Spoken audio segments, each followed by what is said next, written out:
And the races are off with the first final of the day, the mixed B double.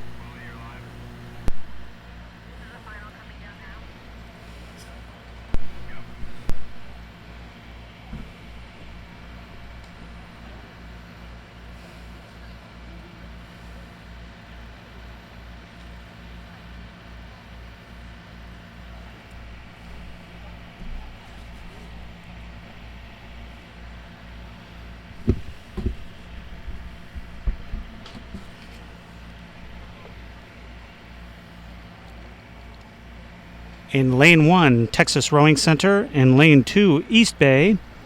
In lane 3, Sarasota. Lane 4, Vesper. Lane 5, DWRA. And lane 6, Potomac. And it looks like our early leader is in lane 4, Vesper, being trailed by lanes 3, Sarasota, and lane 6, Potomac.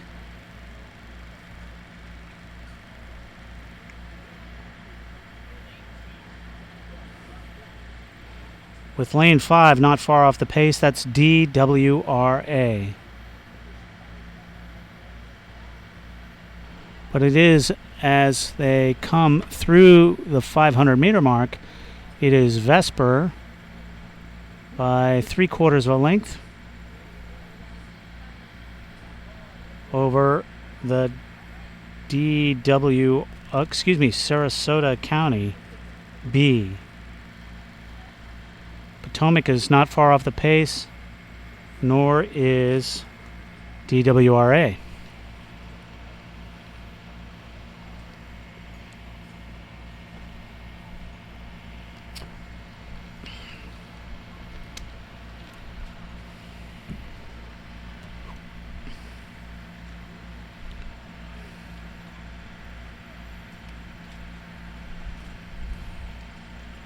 There's a shot of the Vesper crew, the white boat with the gray and burgundy blades.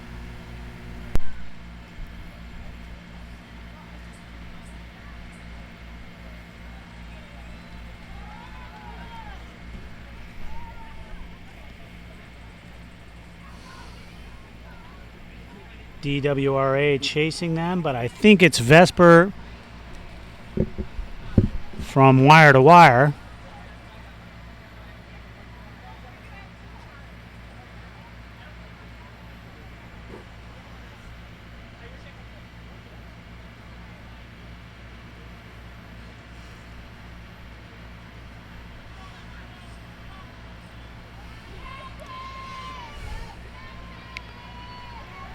Texas is making a big move out of lane 1. We don't see them on your screen. Texas is making a big move. There's Vesper.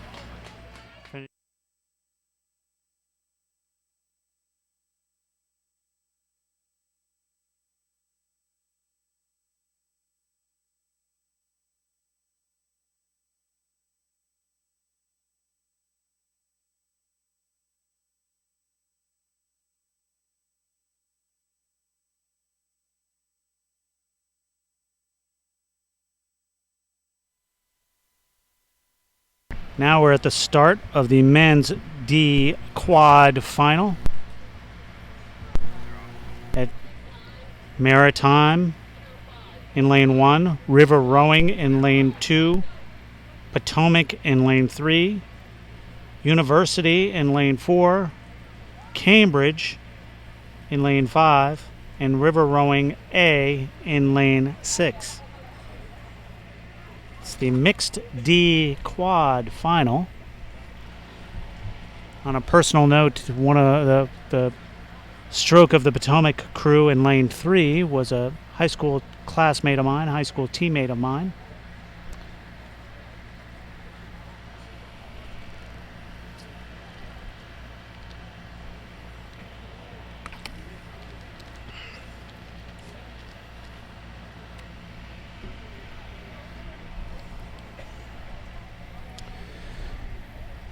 And right now it looks like lane 5, that's the Cambridge Boat Club, A crew is out in the lead.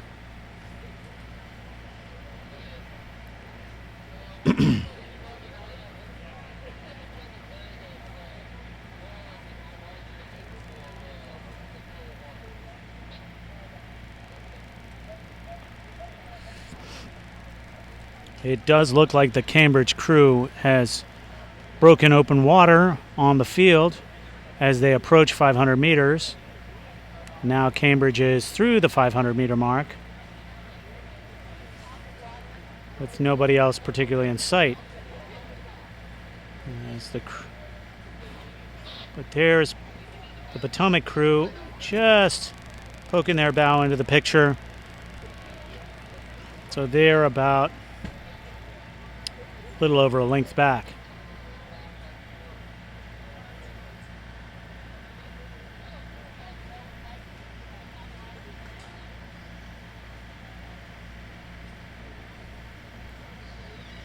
Some good racing going on in the second 500 here,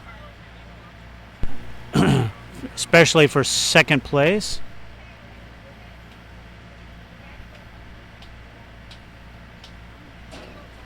Looks like Cambridge still has the race in hand. Last 250 meters to go. They will be challenged, though, by Potomac in lane 3 and River Rowing B in lane 2.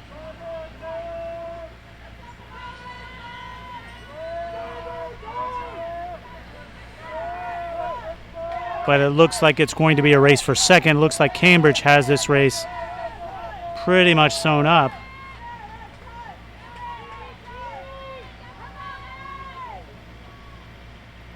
There they are, Cambridge Boat Club. Just have to scroll back to see the race for second, which is quite a good one. Between lanes 2, 3, and 4, that's River Rowing B, Potomac, and University.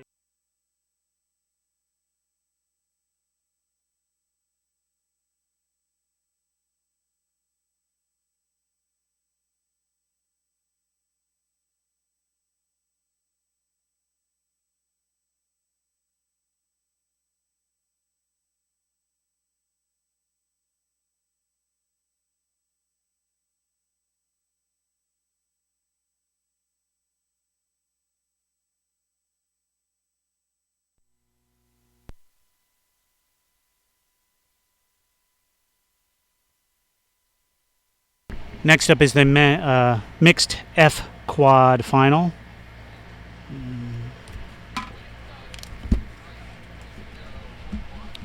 They have alignment.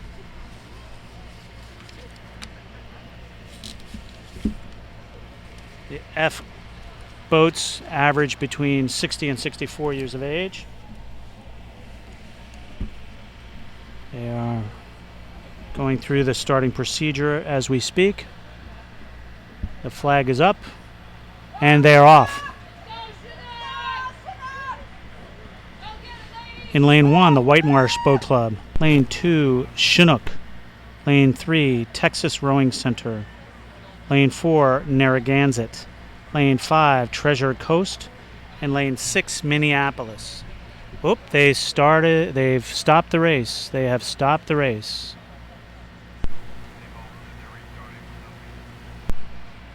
I heard that there was a false start, but I didn't see that. But the video will tell the tale.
So it looks like all the boats are backing up to the start, and we were running on time, but false starts will do that. They'll slow things down considerably.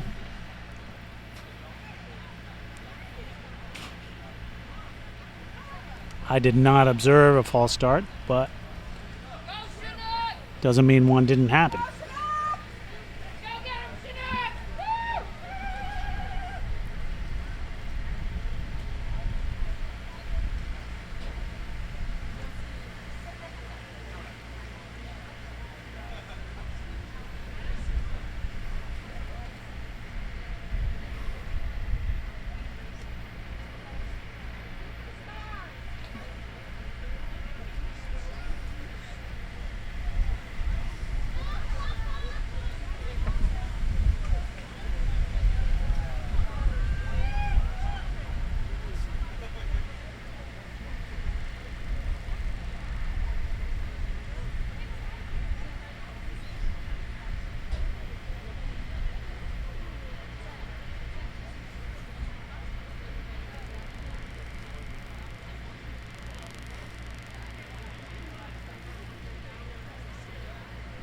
All right, did we have alignment again?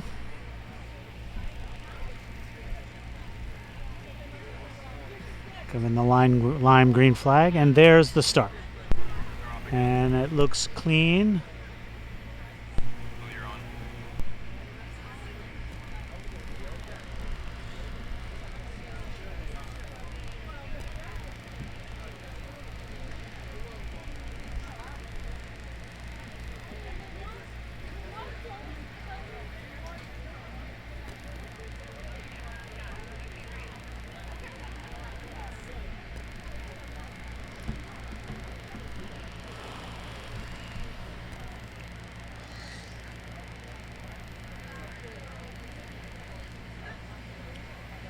I'll let the pictures speak for themselves for a moment here. White Marsh in lane 1, Chinook in lane 2, Texas Rowing Center in 3, Narragansett in 4, Treasure Coast in 5, and Minneapolis in 6. And it looks like lane 5, Treasure Coast, with the early lead. Pressed by Narragansett, and then the rest of the field falls away pretty quickly. Lane 6, Minneapolis, and lanes 3, Texas Rowing Center, the closest competitors for the bronze medal. But these two crews have asserted themselves with Treasure Coast and Narragansett, and now Narragansett is coming through Treasure Coast as they go into the second half of the race. Narragansett looking a little bit longer, a little bit cleaner on the port side anyway. Treasure Coast second, and look at the lead these two crews have built up.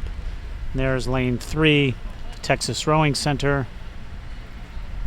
Lane 2, Chinook. Lane 1, White Marsh, and then on the outside, Minneapolis trails. So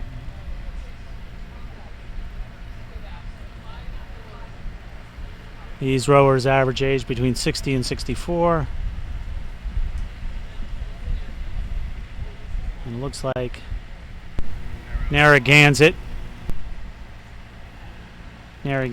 being chased by Treasure Coast. But Treasure Coast didn't give them too much of a struggle when they went through.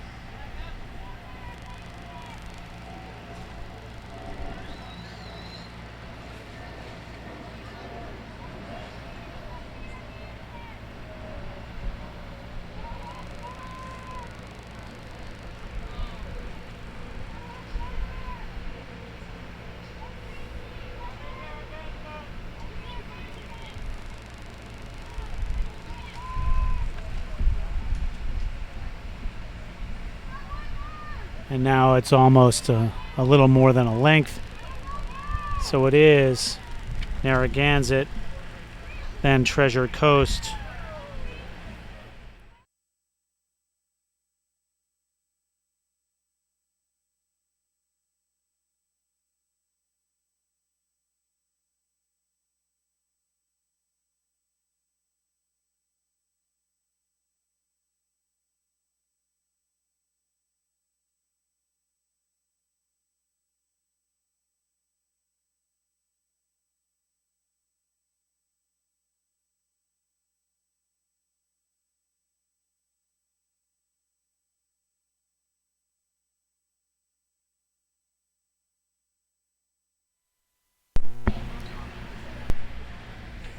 Okay, we are 500 meters into the next race because we're trying to make up time here. The men's AA lightweight single in lane 2, Riverfront Recapture, lane 3, Baltimore, lane 4, Hampton Roads, lane 5, Ann Arbor.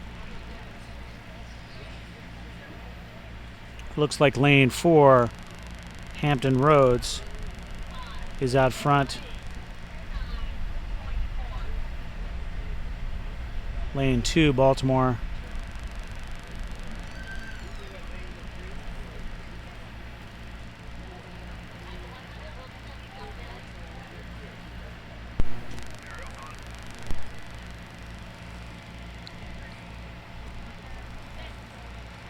So Hampton Roads out front, commanding lead coming in the last 200 meters. Baltimore in lane 3 is being challenged by Riverfront Recapture, Mr. Diaz. The Hampton Roads sculler is O'Laughlin. Baltimore is Tierpak. Lane 1 is Riverfront Recapture Diaz. And out on the outside in lane 5 is Ann Arbor Arts. But it is Hampton Roads, Mr. O'Laughlin.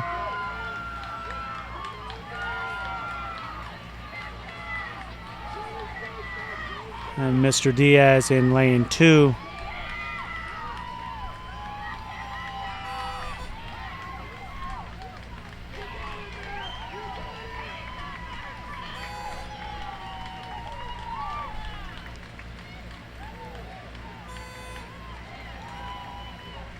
Baltimore, and finally Ann Arbor.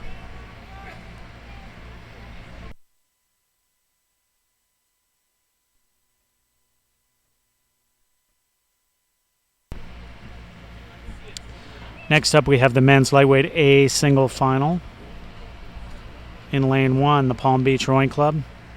Lane 2, Greater Dayton. Lane 3, Farmington Valley. Lane 4, Butcherville. Lane 5, Cambridge, and lane 6, Lincoln Park.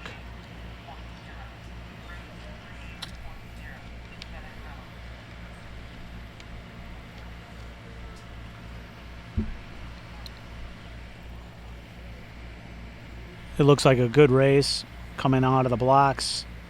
400 meters in now. Looks like lane 5, Cambridge Boat Club entry, Lev. With a slight lead. Pressed by lane 4, Boucherville. That's Mr. Hannon.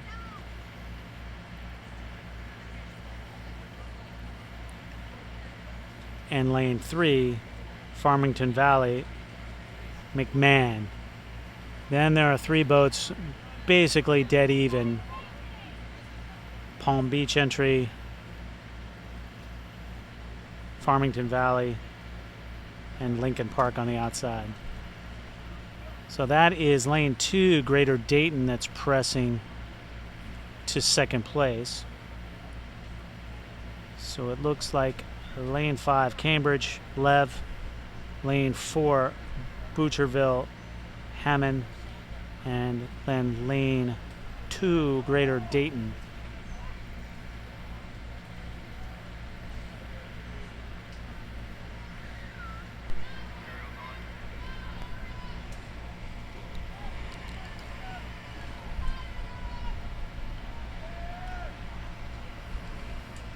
And it looks like lane 5, Lev, is extending his lead a bit over the Boucherville sculler. That's Mr. Hammond. And the Greater Dayton sculler, Mr. Beam, is pressing forward. Should be a great race for second. Great race for second. The winner is going to be Mr. Lev, but a great race for second shaping up here.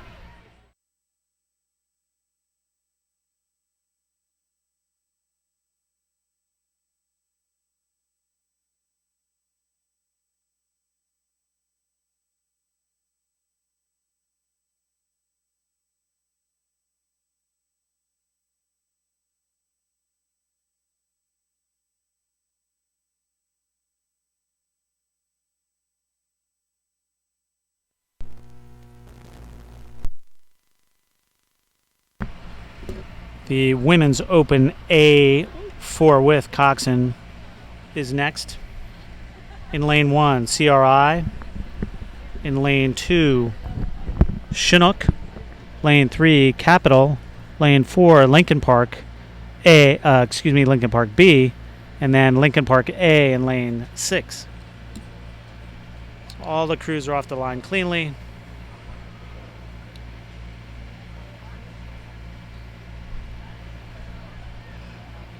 Looks like our early leader is lane 4, Capital.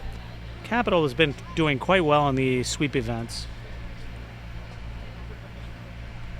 They have quite a strong program in the sweep event, both men and women.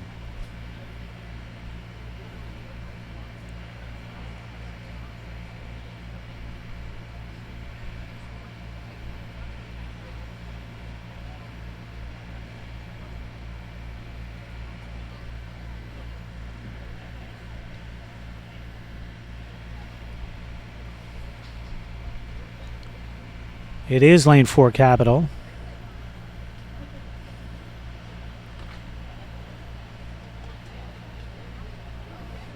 With perhaps lane 3 and lane 6, that would be Chinook, and lane 6, Lincoln Park, vying for second place.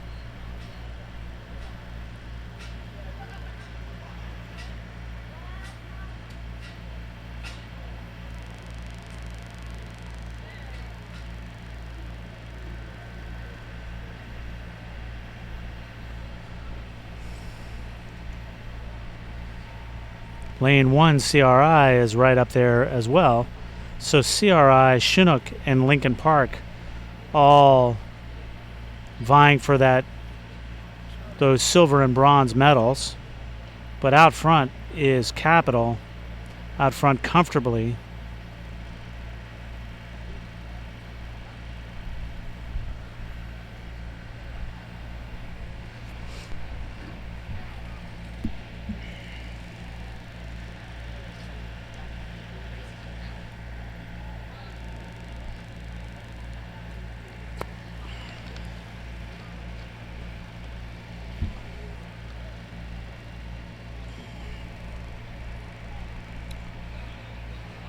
There's a good shot of Capital with Lincoln Park in the background.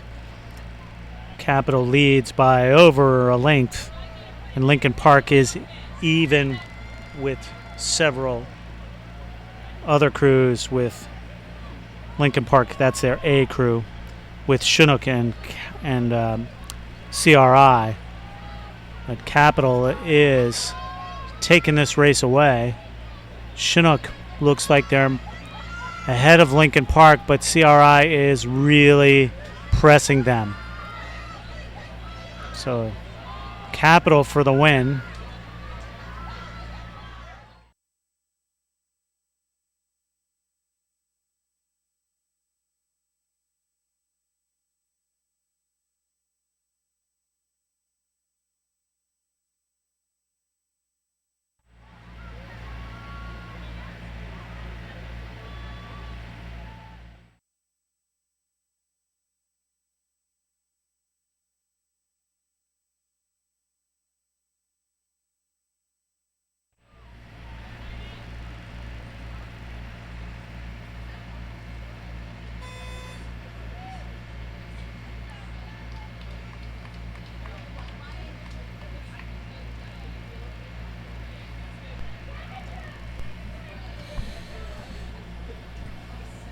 Next on the course is the men's open C double. Saratoga in lane 1, Narragansett GMS in lane 2, Texas Rowing Center in lane 3, Wilmington in lane 4, Severn River in 5, and CRI in 6. The men's open C double, these crews average between 43 and 49 years of age.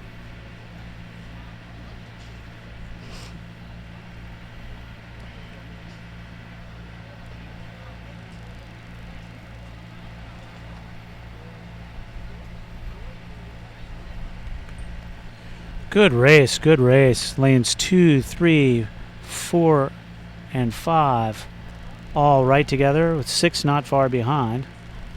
So that would be Narragansett, Texas Rowing Center, Wilmington, and Severn River from near to far. Narragansett in the blue boat, Texas Rowing Center in the yellow Impacher. Lane 4, Wilmington in the gray hull.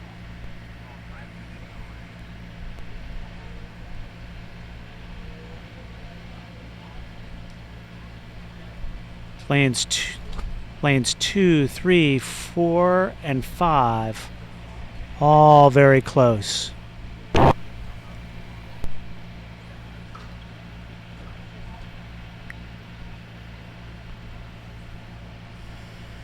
It's difficult to tell. It's going to be quite a barn burner of a finish. I can't venture to guess. It looks like lane 2 has dropped back just a little bit. That's Narragansett, Texas Rowing Center, Wilmington, and Severn. Bow to bow to bow, coming to the line.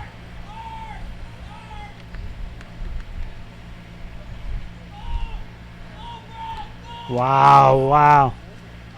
It's going to be so close.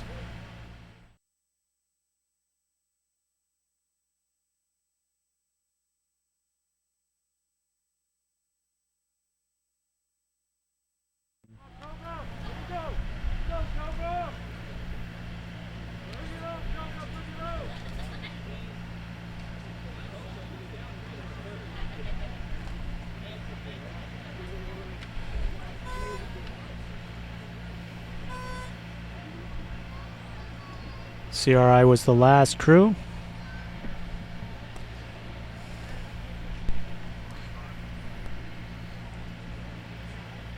Next up is the women's open C single. In lane 1, Marin. Lane 2, Greater Columbus. Lane 3, Dallas.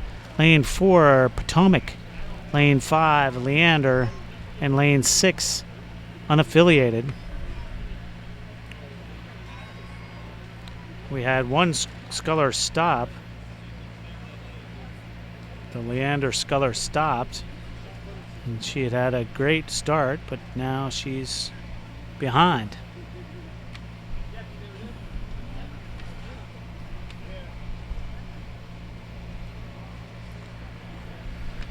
So it looks like lane 4, that'd be Huxley out in front from Potomac.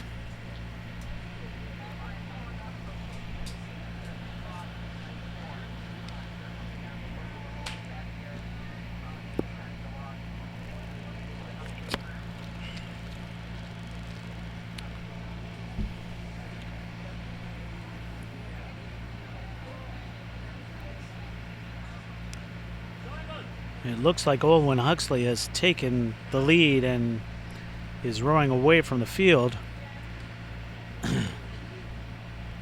Followed not too closely by lane 3. That's the Dallas crew of Molnar.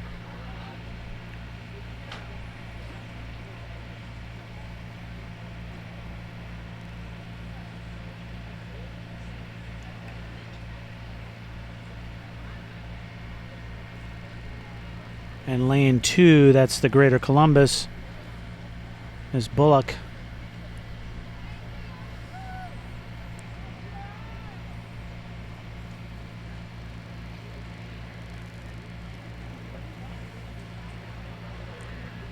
And there we get a good look of the lanes 1, 2, 3, and 4. Miss Huxley in the lane 4 boat is well out ahead. The angle is a little deceptive. The Greater Columbus crew looks like she has come through lane 3.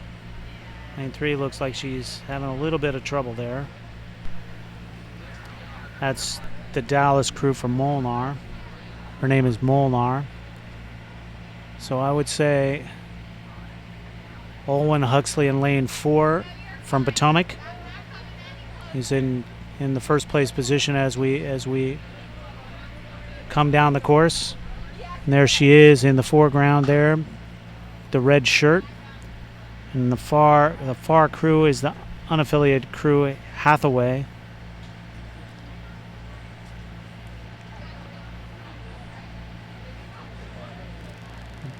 There she is, Olwen Huxley. Longtime rower at Potomac Boat Club.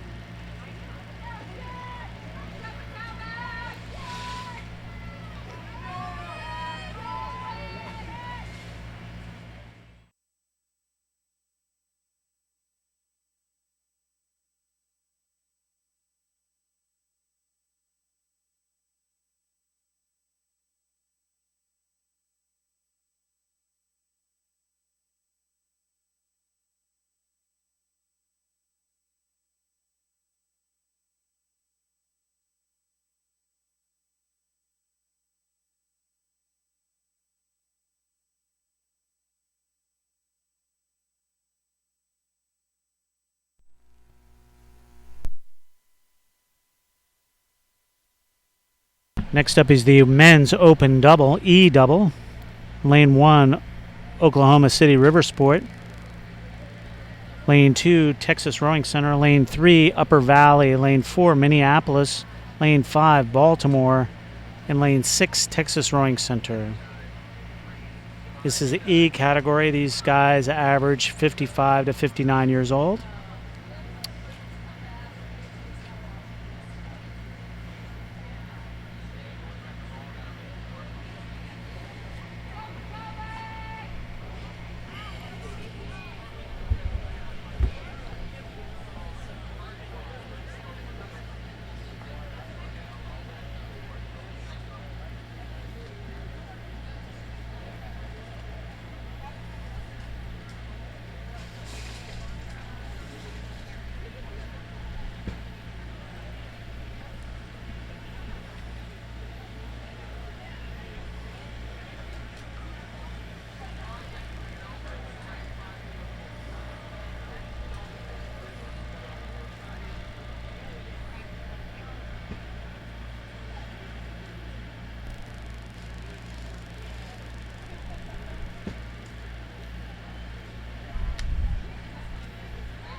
Out front, it looks like lane 6. That'd be the Texas Rowing Center. No, I'm sorry. Races between lanes 3 and 4. That would be Upper Valley and Minneapolis. With lane 1 not far off the pace. It looks like lane 3, the Upper Valley crew.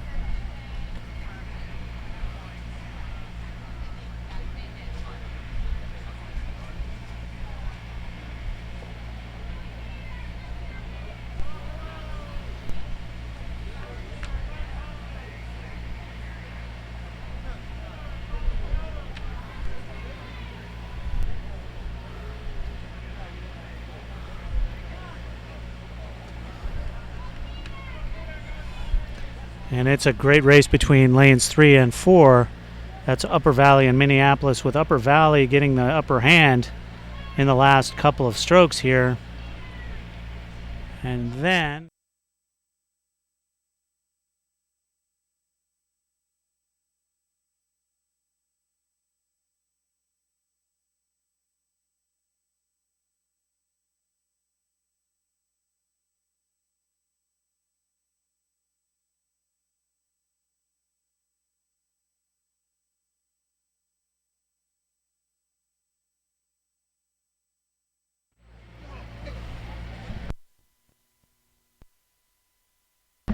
We have alignment on the next race. It's the Women's Open E8 final. It's Saugatuck in lane 1, Chinook B in lane 2, Chinook A in lane 3, Vesper in lane 4. Lane 5 is Masters Coaching C and Masters Coaching A in lane 6.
So here we are coming through 500 meters.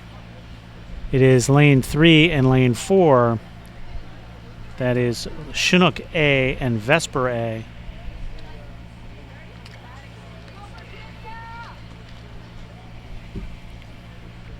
Having at it, with Vesper having a little bit of the upper hand there. Out to Masters Coaching A, then back to Chinook B and Saugatuck A.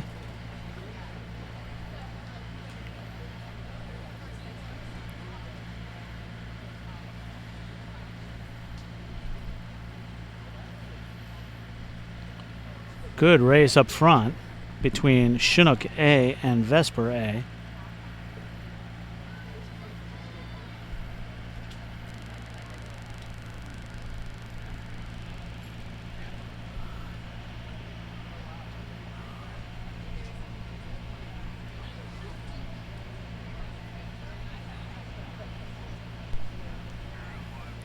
Who can dig in and win the race here with 200 meters to go or less?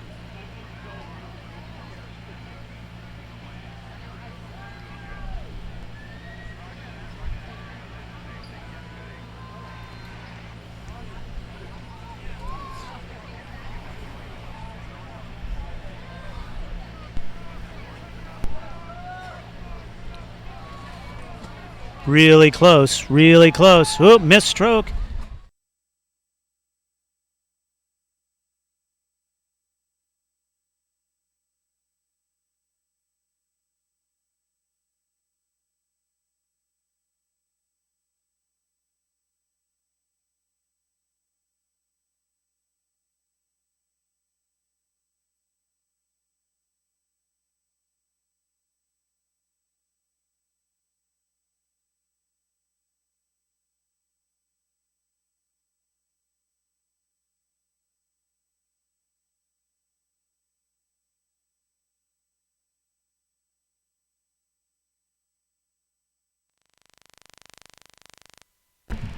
So here we are at the Men's Open G single. G singles are 65 to 69 years old. Lane 1 is Lincoln Park. Lane 2, Palm Beach. Lane 3, Carnegie Lake. Lane 4 is Rockford. Lane 5 is Riverside. And lane 6 is unaffiliated Lidkowski.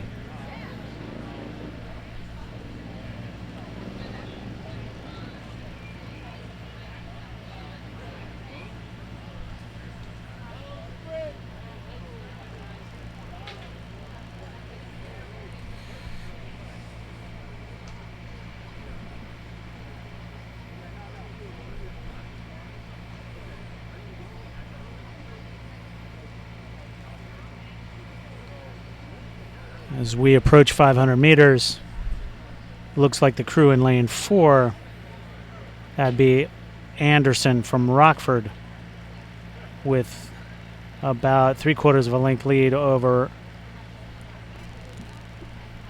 Ahrens from Carnegie Lake.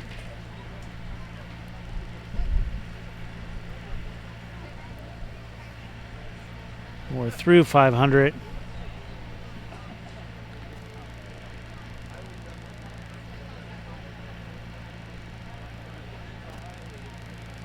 Three-quarters of a length. He's right there. And then there's a great race for second between lanes 2 and 5. Palm Beach and Riverside. And then there's a great race for third between lanes 1 and 6. The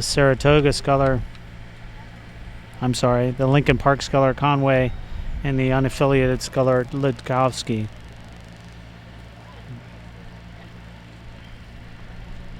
So lanes 3 and 4, Mr. Ahrens looking to put some pressure on the Sculler from Rockford Anderson.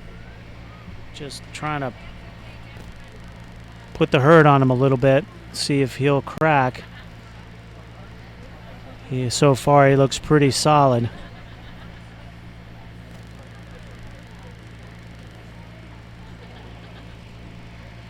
Coming into the last 150 meters, it is Anderson from Rockford.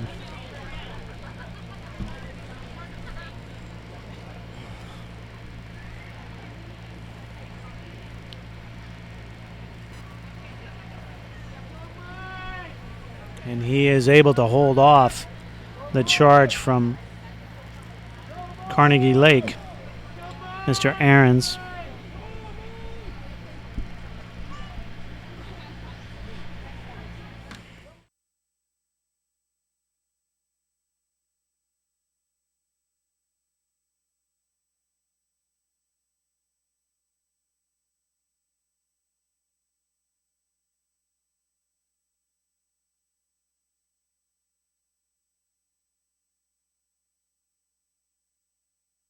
Riverside, and then lanes 1 and 6 finishing it off.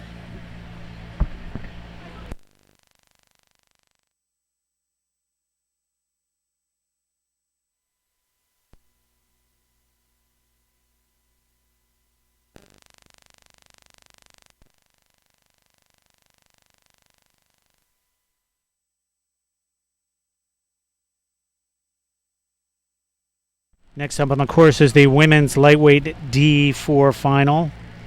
D crews are between 50 and 54 years old. In lane 1, Saratoga. Lane 2, Masters Coaching. Lane 3, Carnegie Lake. Lane 4, Saugatuck. Lane 5, Avalon. And lane 6, CRI.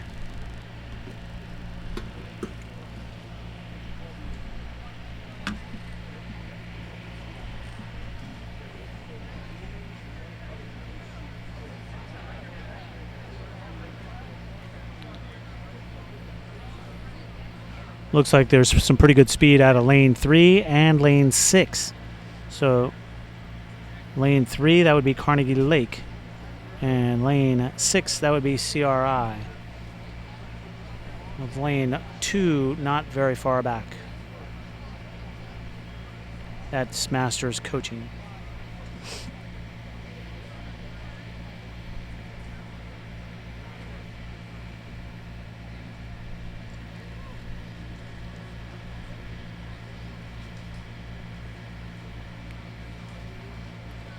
It looks like the Lakers out of lane 3 have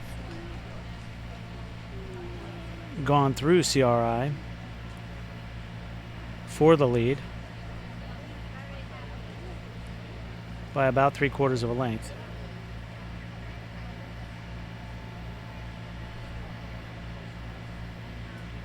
With lane 2 just about 3/4 of a length back of CRI, and that's Masters Coaching, and CRI trailing by about a deck, trailing the second place position by about a deck. So as we come into the last 300 meters, it is Carnegie Lake with Masters coaching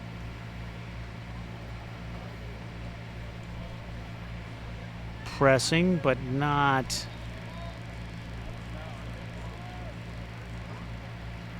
too close.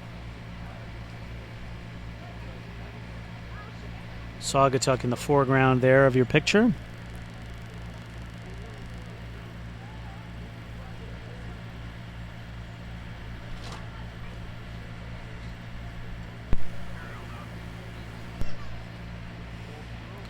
So we see Carnegie Lake with the woman in the orange hat in the bow. Masters coaching. Inside of them and outside of them is CRI's A boat.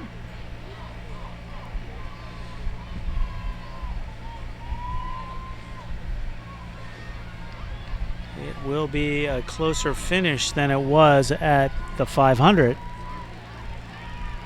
think Carnegie Lake will hold them off, but it's going to be a close one.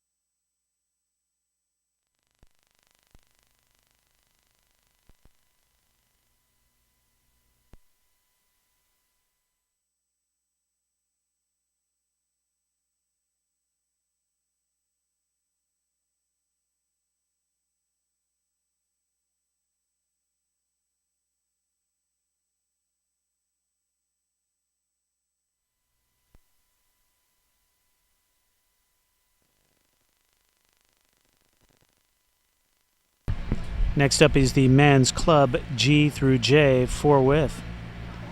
In lane 1, San Diego Rowing Club. Lane 2, Saugatuck. Lane 3, Rocky Mountain. Lane 4, Riverfront Recapture. And lane 5, New Haven.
These fellows are at least average 65 years of age and all the way up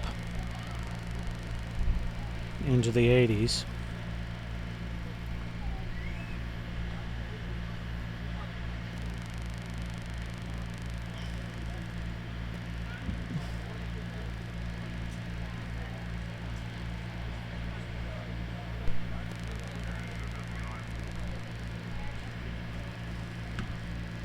It's like a good race between San Diego and the red boat and the lane 3 crew Rocky Mountain.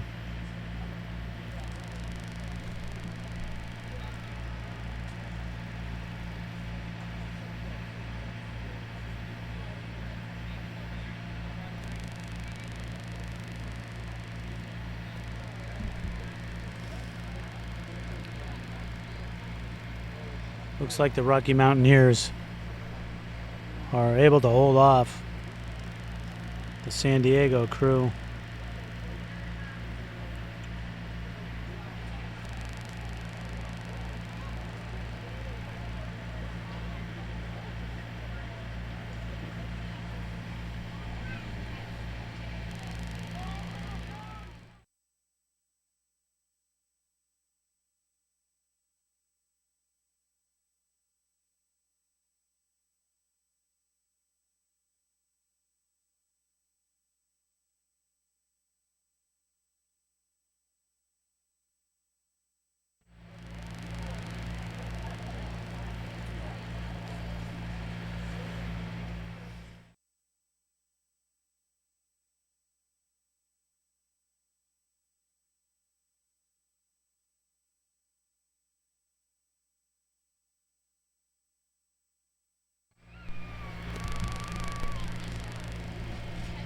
Next up on the course is the women's lightweight A to C quad final.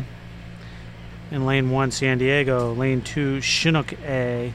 Lane 3, Texas Rowing Center. Lane 4, Atlanta. And lane 5, Vesper.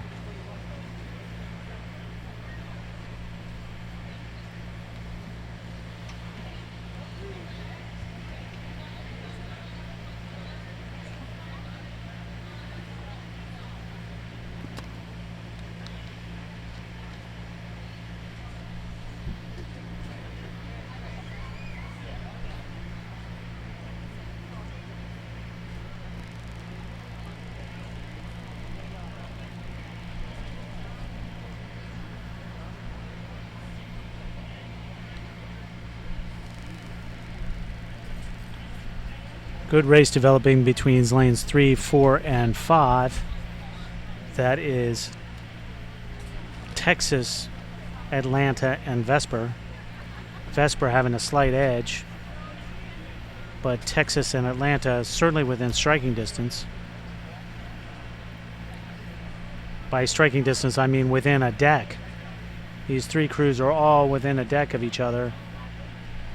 600 meters in, and lane 2, that would be Chinook A, is less than a length off the pace.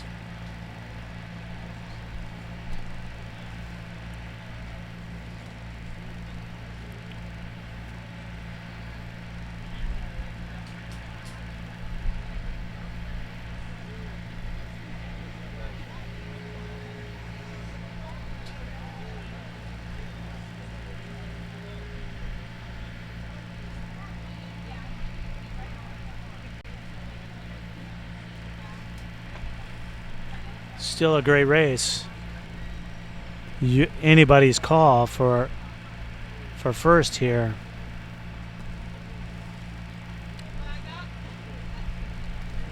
Last 200 meters.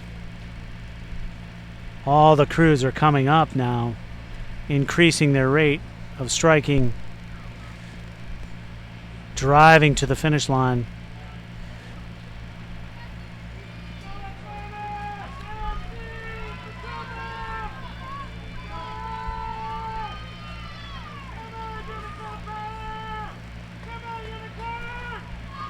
It looks like the Texas Rowing Center is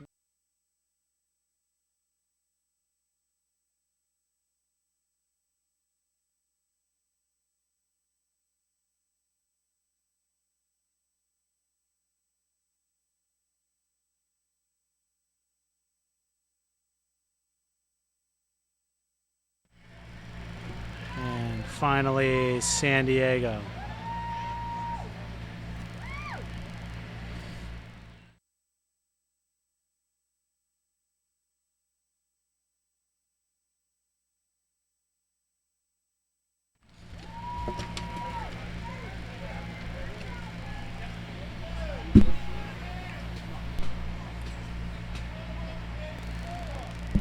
We are at the start now for the men's AA to A4 without coxswain final.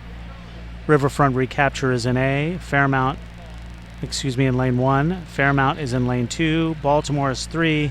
Lincoln Park 4, Potomac in 5, and unaffiliated is in 6, and they're off the line. And this is a 4 without coxswain, so steering could well be an issue.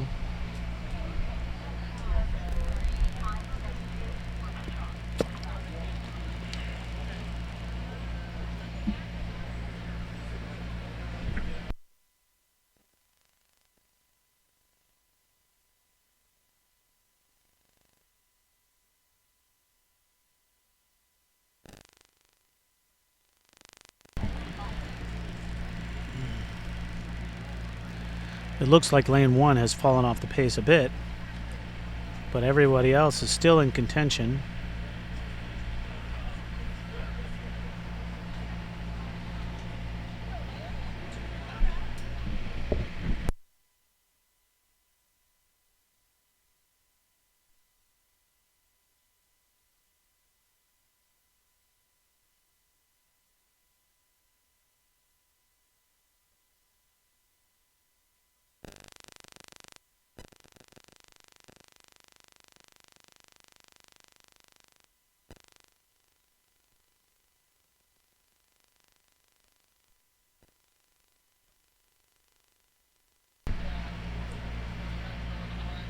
It looks like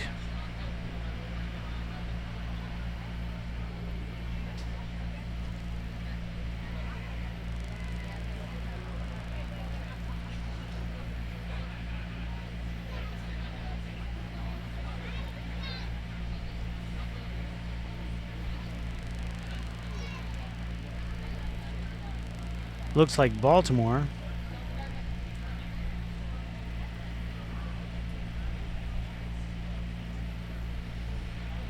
out in lane 6, but that's not what I have on my heat sheet.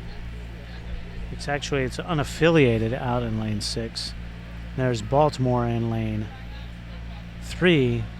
They both have the same color blades, pretty distinctive, the Baltimore blades, with Potomac challenging for second and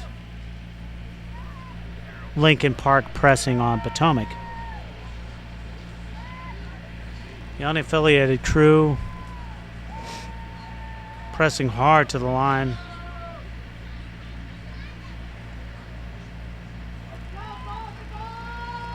Potomac closing to within a length of the unaffiliated crew.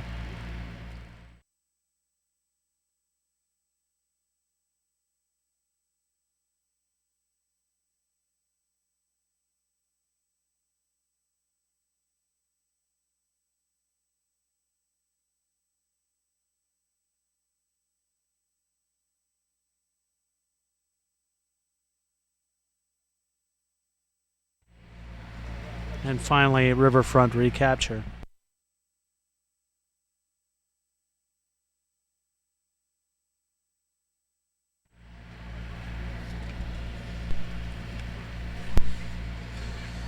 Here we are at the start for the mixed A8. New Haven in 1, DC Strokes in 2, Western Reserve in 3. I don't see a crew in lane 2. Western Reserve in 3, Hudson River in 4, Capital A in 5, Capital B in lane 6.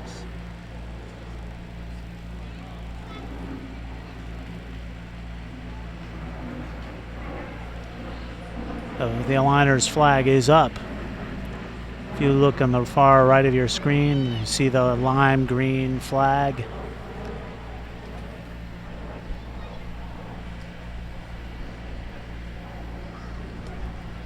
They're going through the starting procedures. Shortly we'll see the starter raise his red flag.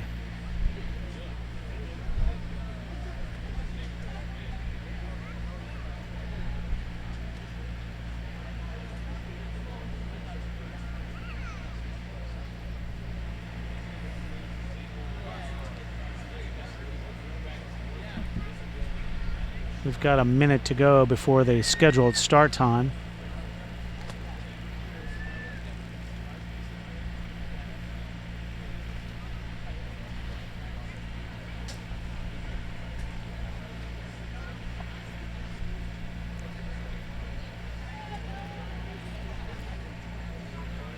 Pretty crack referee staff, since they're waiting for the cruise, waiting to start the cruise, even though they had a false start earlier in the program and 4-minute centers. 4 minutes is not too much time to get things rolling off the line.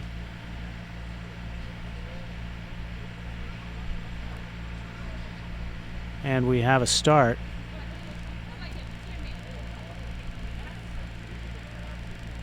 A mixed A8 final.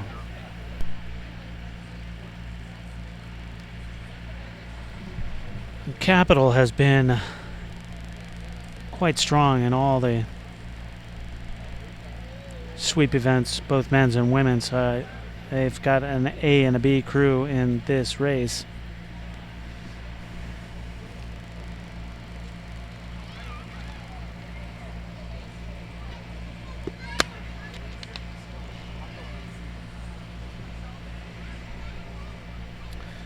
And all the crews are off together. Looks like lane 1 has fallen back off the pace a bit. Looks like lane 6, capital B boat, is getting the better of the capital A boat, and in fact the rest of the field at the moment.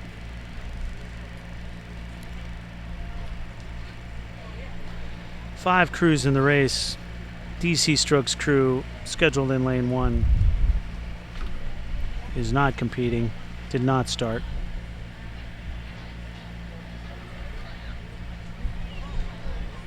Now it looks like the capital A boat is asserting themselves.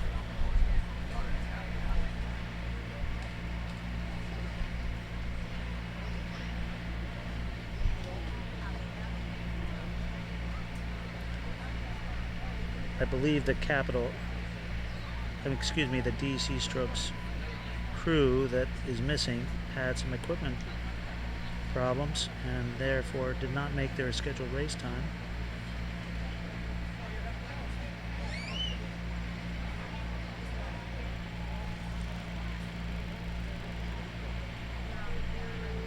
So it looks like Capital out front.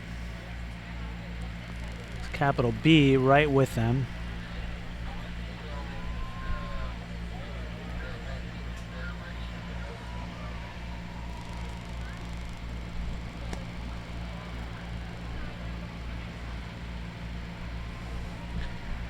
Now it looks like lane 3, the Western Reserve crew, has pulled up to challenge the capital A boat.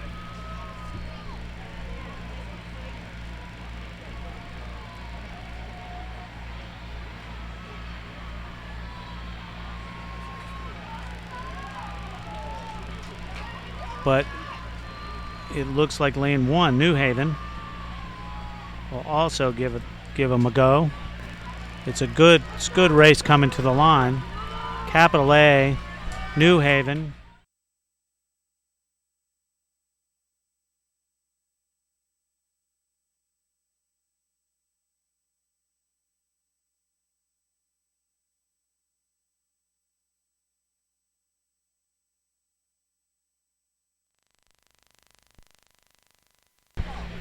In the men's Open 8B category, DC Strokes in A, Texas Rowing Center in B, in lane 2, lane 3 Potomac, lane 4 Chicago, lane 5 is a CRIA.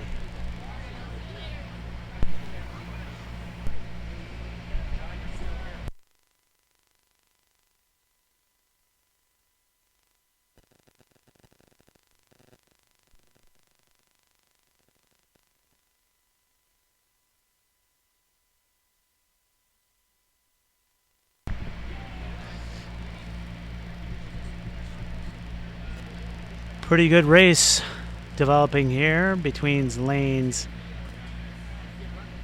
3 and lane, well, 3 looks like Potomac Boat Club out here in the men's B8.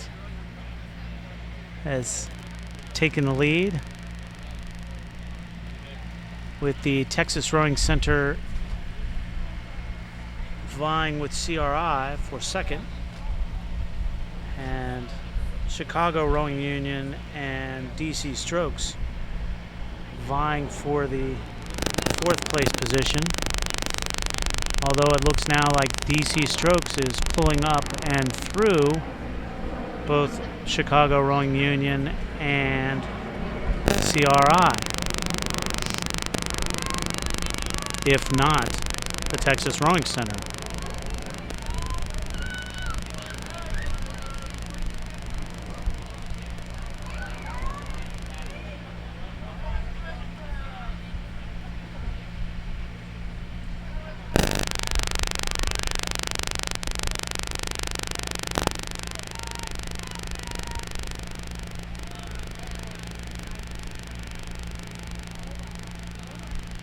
So it's Potomac in the red shirts with the white star, red blades, white star, Texas Rowing Center, schematic of the Texas flag on their blades, and the DC Strokes just to the left of your screen with the pink triangle.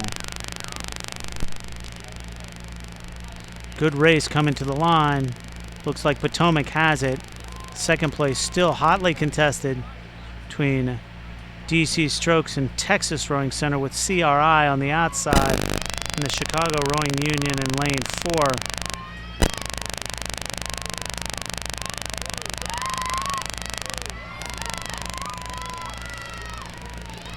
Here we go.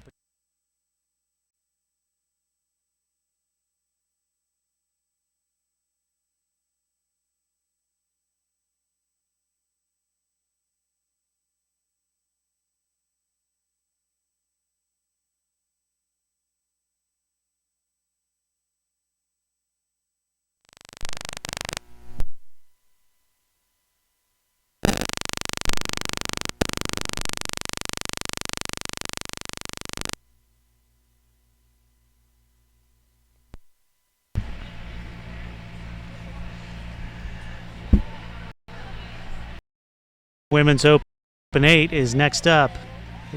Women's Open B Quad is up. Vesper in lane 1, Greenwich in lane 2, Chinook in lane 3, Baltimore in lane 4, and Minneapolis in lane 5. Looks like Chinook is out in front, with Minneapolis right with them out in lane 5.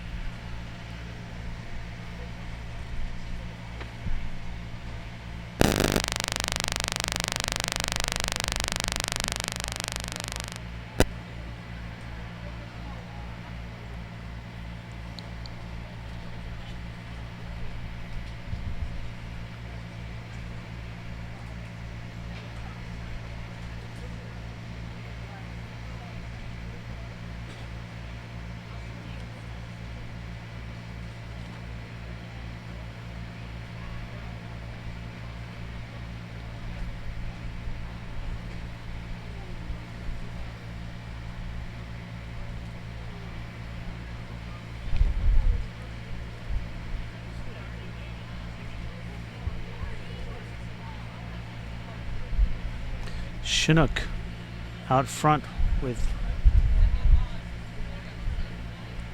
Vesper and Minneapolis.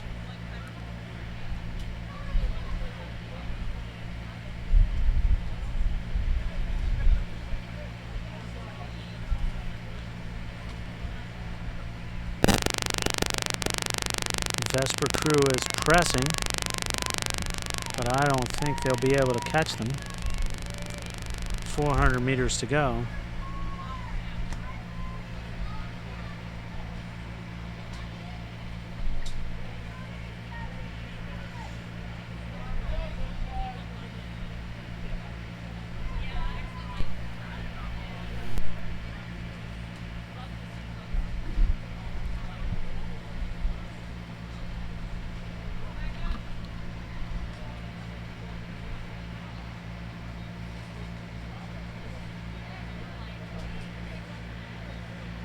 looks like Chinook with Vesper, and then outside to Minneapolis. Will Minneapolis be able to get through Vesper? Awfully close from this angle. Chinook definitely in first. That's Minneapolis in the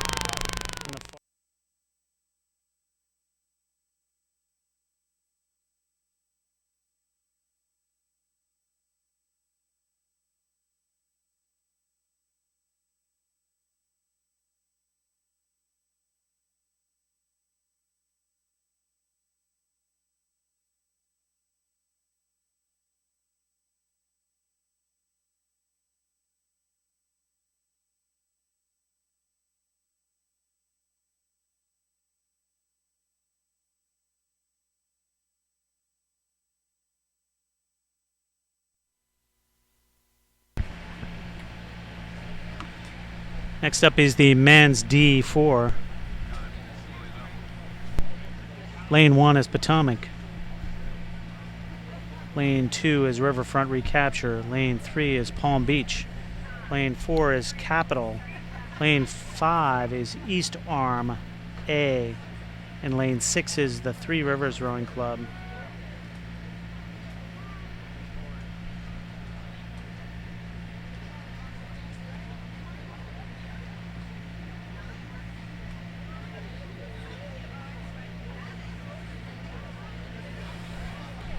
All the crews are off the line cleanly. Lane 5 may have the early lead. That is the East Arm.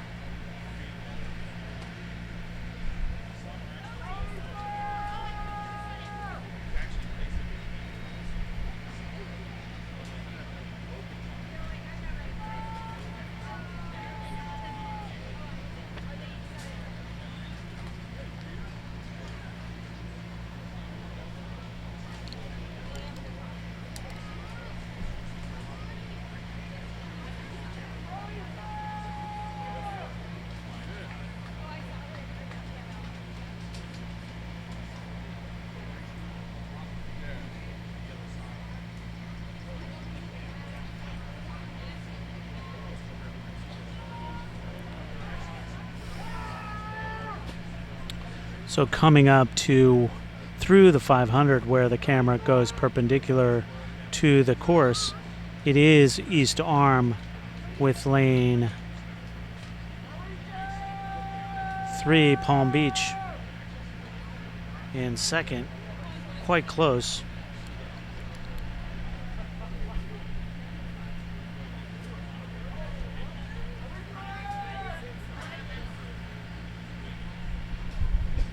Capital right there as well.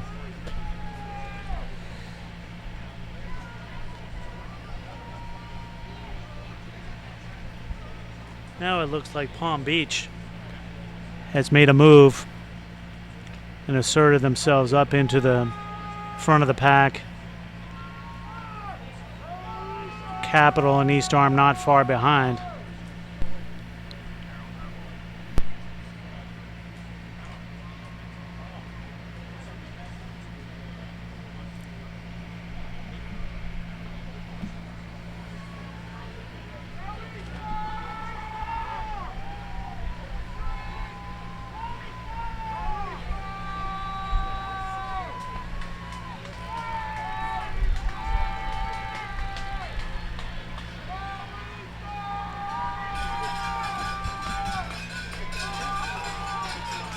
Very close coming to the finish. It looks like Palm Beach, Capital.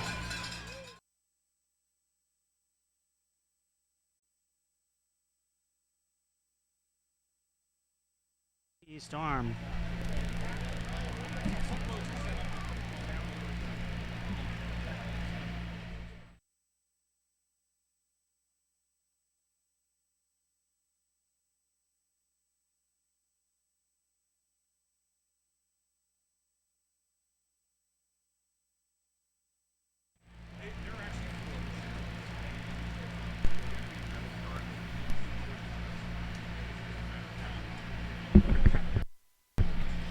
We are at the start of the women's club D4.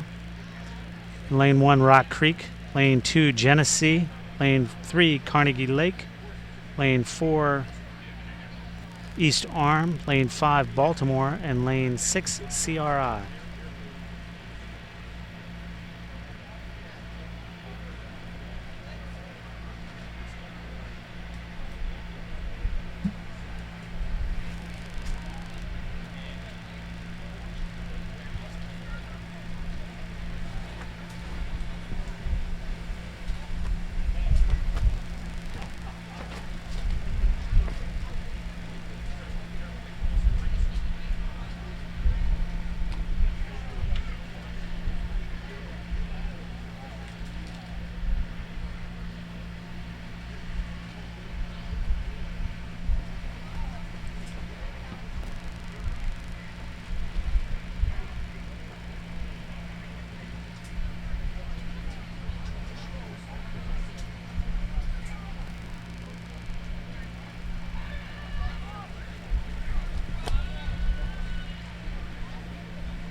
And now as we head through 500 meters, it is lane 2, Genesee, out front of lane 4, that's East Arm, and on the outside, CRI. So lanes 2, 4, and 6 in the top 3 positions. Lanes 1, 3, and 5 trail in that order: Rock Creek, Carnegie Lake, and Baltimore.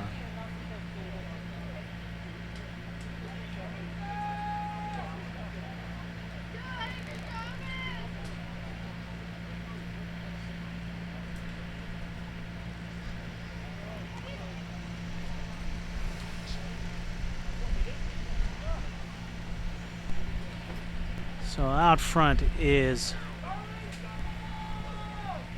Genesee in lane 2.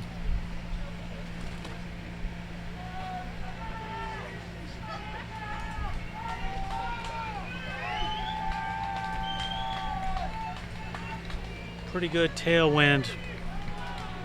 One would expect pretty fast times from these conditions.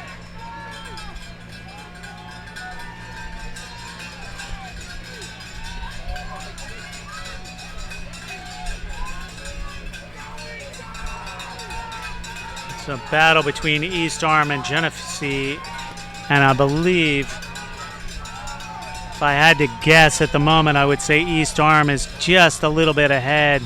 Their sprint seems a little more effective. It's going to be close, though, really close.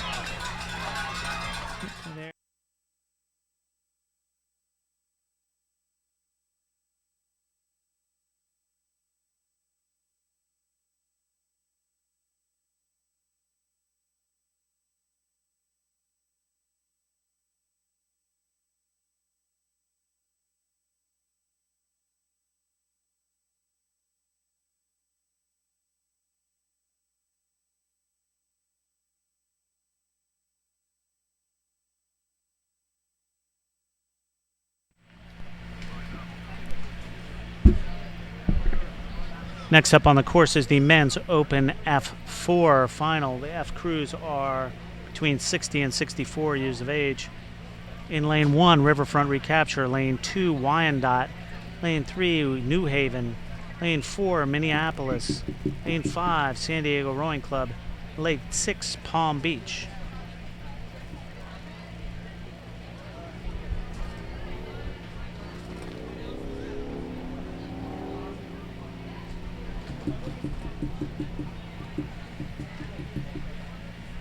Looks like our early leader is lane 1, New Haven.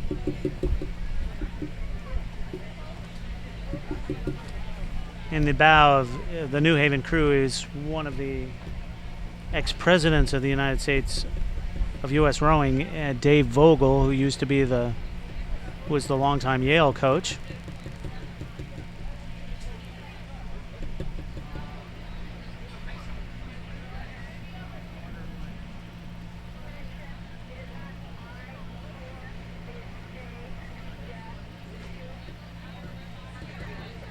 Lane 2, Wyandotte, looks like they're in second. Lane 5, San Diego third, and lane 4, Minneapolis. Excuse me, lane 3 is New Haven. Minneapolis is out in the lead. The similar uniforms fooled me there.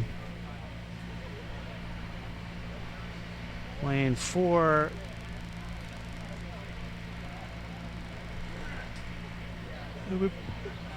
Minneapolis crew.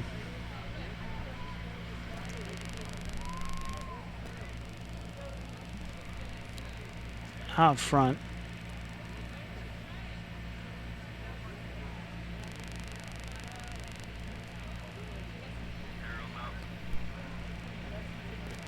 That's lane 4, Minneapolis, with San Diego, lane 5, chasing. And outside of San Diego is the Palm Beach crew. Good shot of all those 3 boats. Minneapolis is the leader.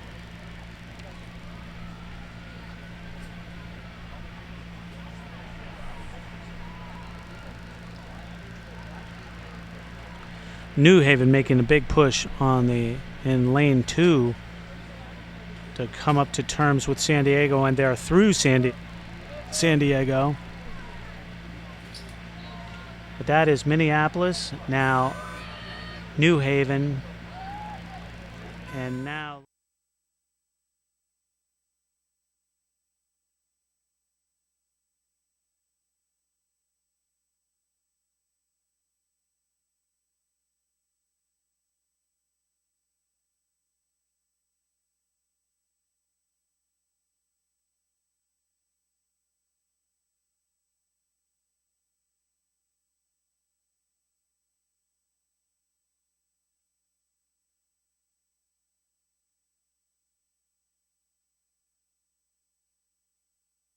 E8 E crews are between 55 and 59.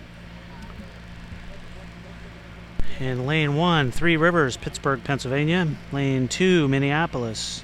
Lane 3, Three Rivers A crew, again Pittsburgh. Lane 4, Skidmore crew. Lane 5, CRI.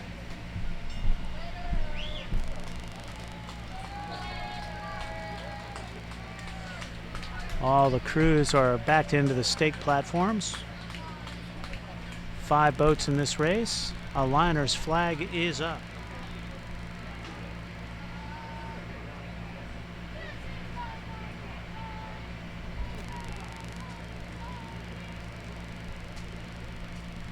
And they are off.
And there we are.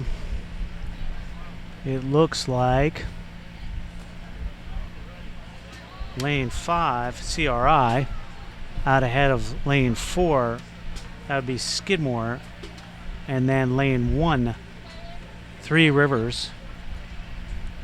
And lanes 2 and 3, Minneapolis and another Three Rivers boat trailing the field.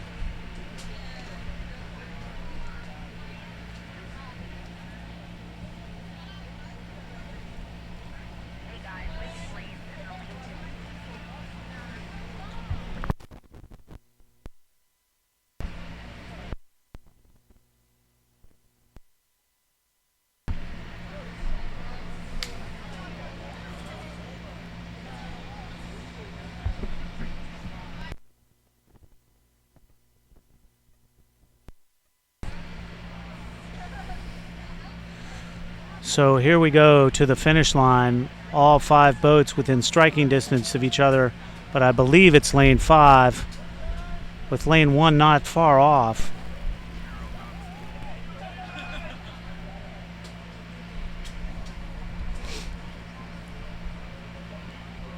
It's CRI, Three Rivers A, and Skidmore.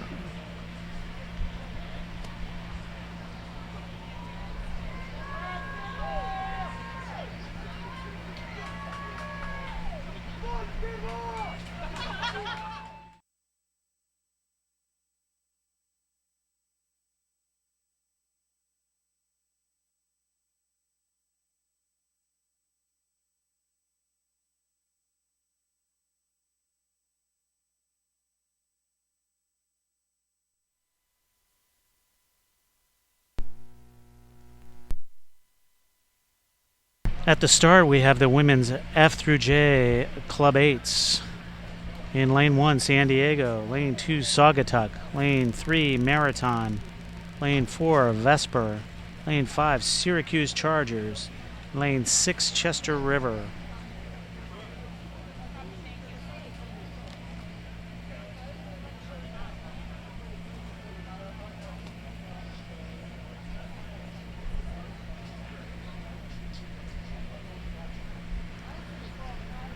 We do not have an aligner's flag as yet. They're still aligning the crews.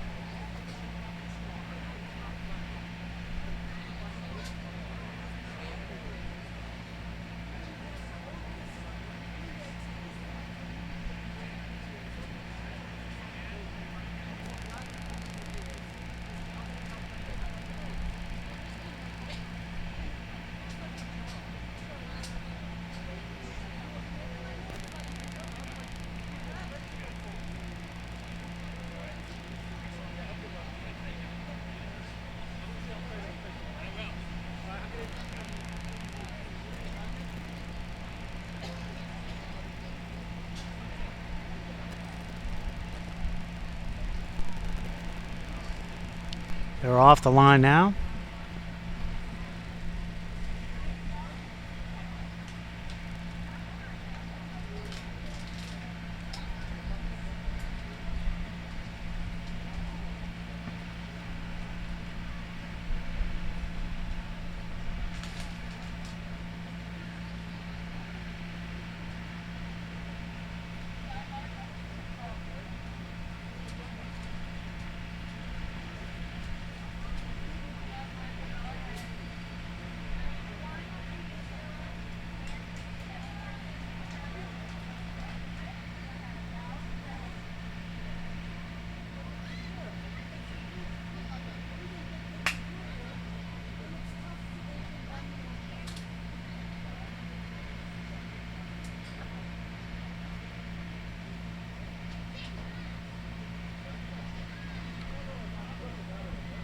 It looks like lane 2 has made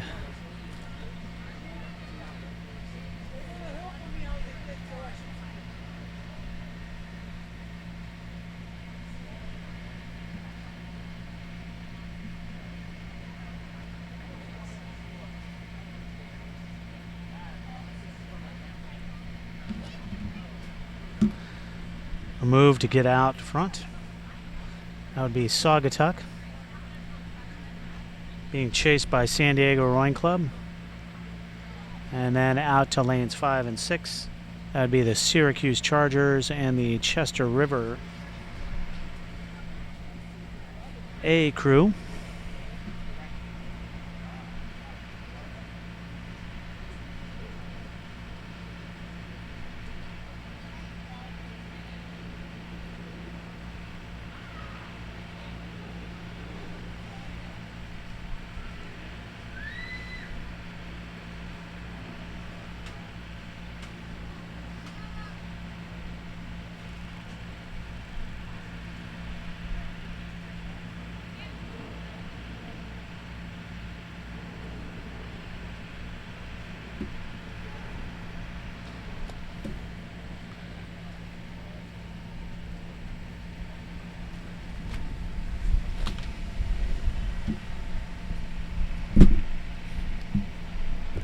Good shot of the San Diego crew. A couple of the members checking out the opposition. Saugatuck in lane 2, San Diego in 1. It looks like Saugatuck.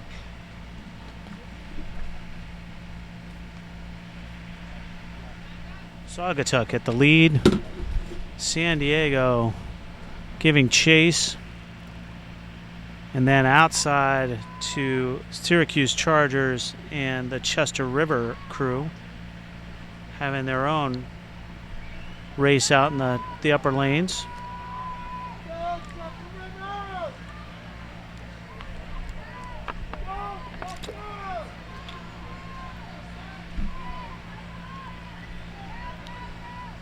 It is Saugatuck, little over a length of San Diego, and then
Next up is the men's open sea pair, well underway.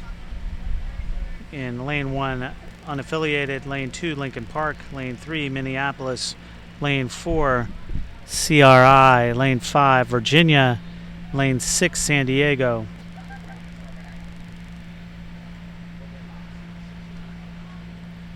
This is the C pair. These crews average between 43 and 49 years old.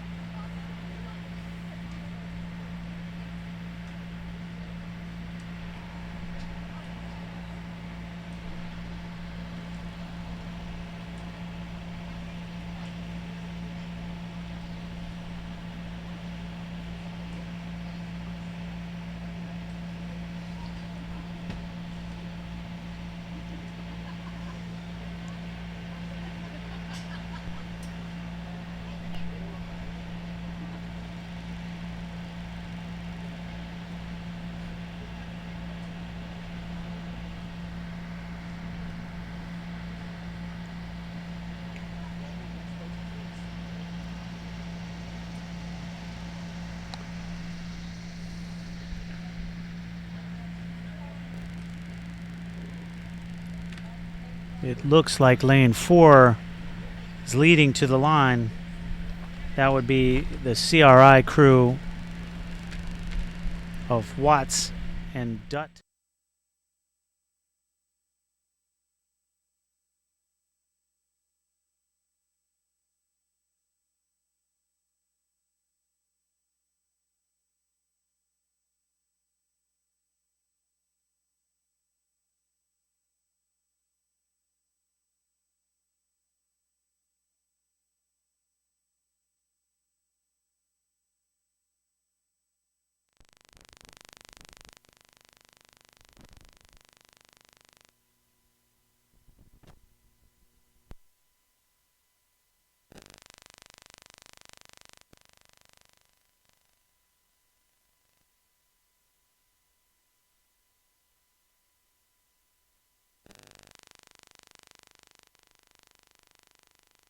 While we wait for the Lincoln Park entry to finish, next up on the course is the men's Club A8.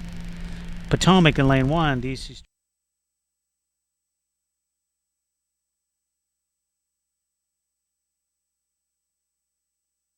University in 5 and Riverfront Recapture in 6.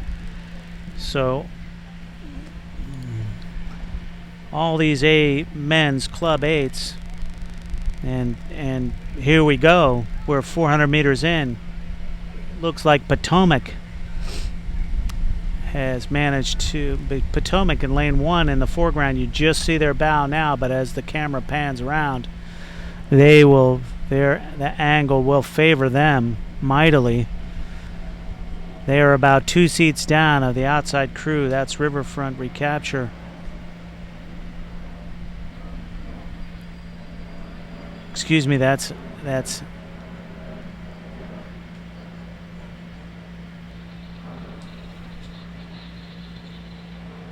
Riverfront Recapture, I believe.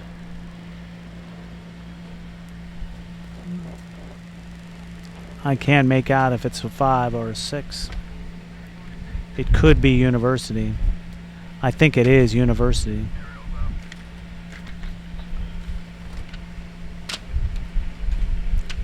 So it's University.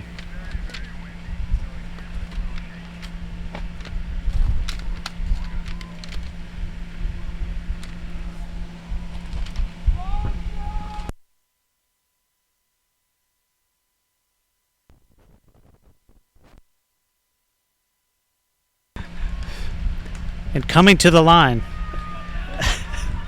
coming to the line, it's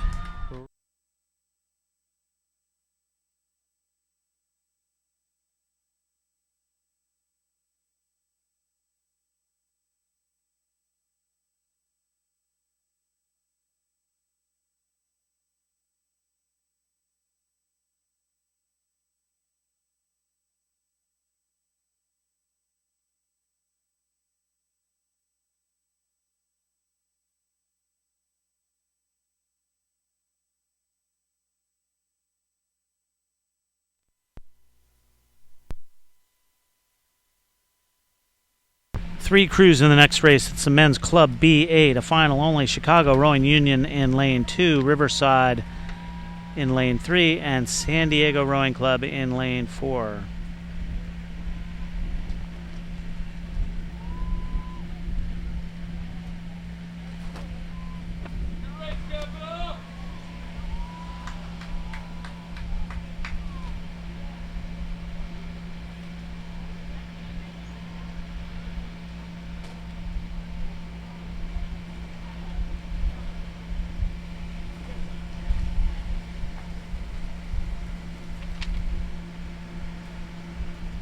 And off the line, it looks like Riverside, with their distinctive jerseys, is out front.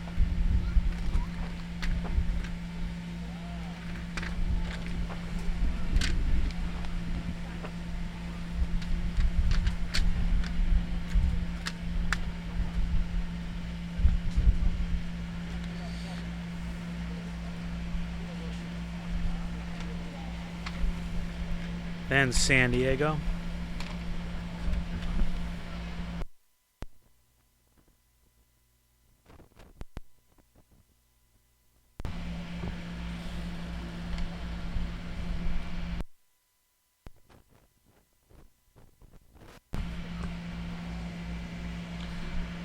Really spread out. So Riverside with a long stroke, low and controlled, and a good solid lead on the San Diego crew in their wake.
Next up is the men's G quad. In lane 2, San Diego. Lane 3, Passaic River. Lane 4, Chinook. Lane 5, Potomac Boat Club.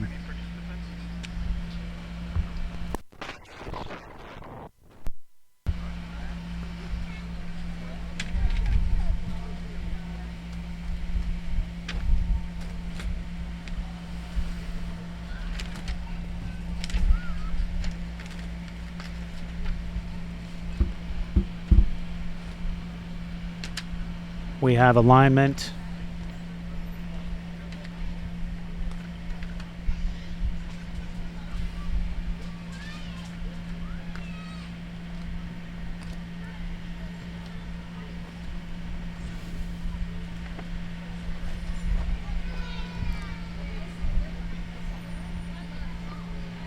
Flag is dropped.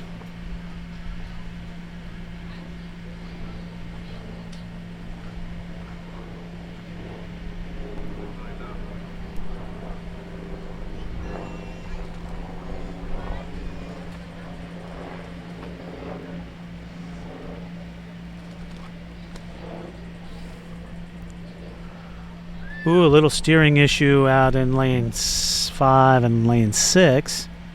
Referee is holding his flag out there horizontally. Now it's tucked away.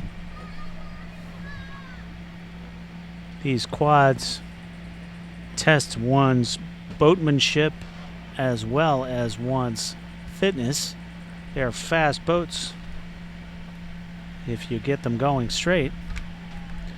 Lane 4 is having a little trouble with that. So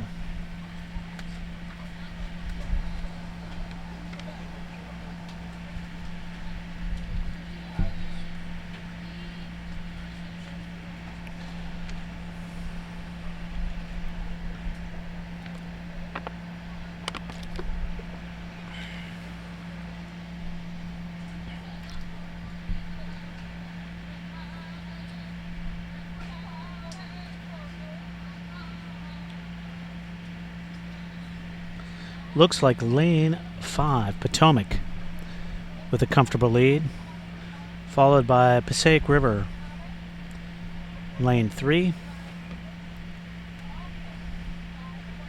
and San Diego and Chinook Trail.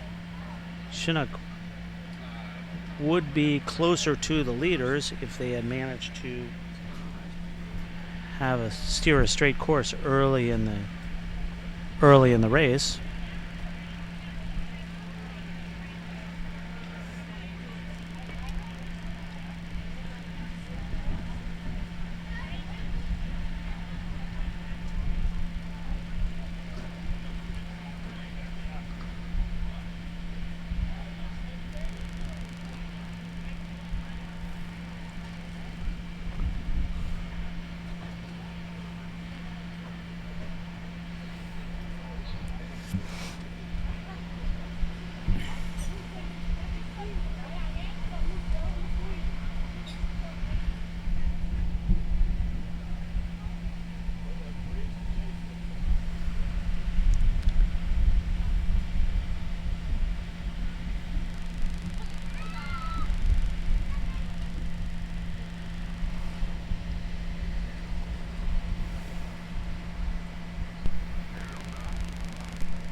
Looks now like Passaic River has pushed their bow up into the lead through Potomac.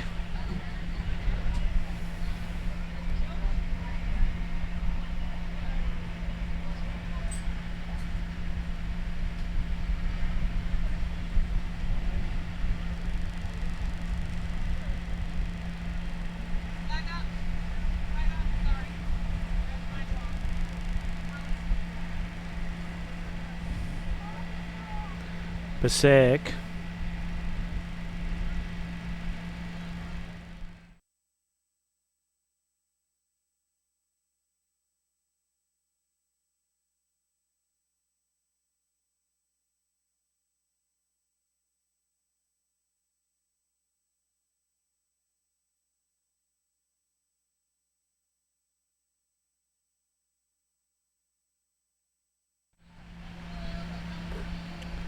And finally, San Diego.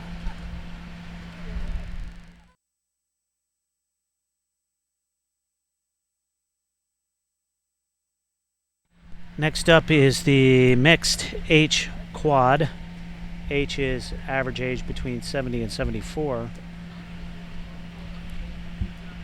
In lane 1, it would be Masters Coaching. Lane 2, Colorado Rocky Mountain. Lane 3, Chester River Midnight Sun. Lane 4, Saugatuck.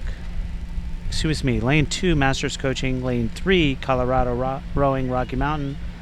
Lane 4, Chester River Midnight Sun. And then Saugatuck in lane 5.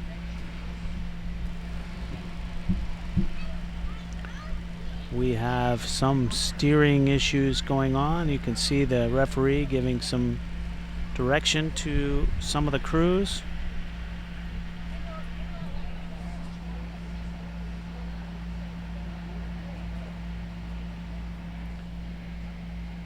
It looks like Chester River Midnight Sun, the crew that was being directed, is actually in the lead.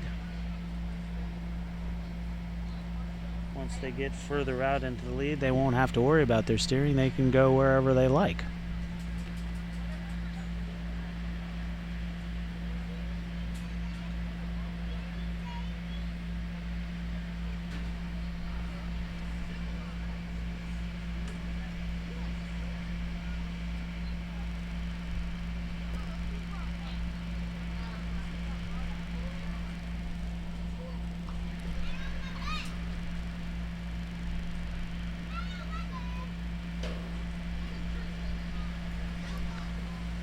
It is the Chester River Midnight Sun crew out of lane 4.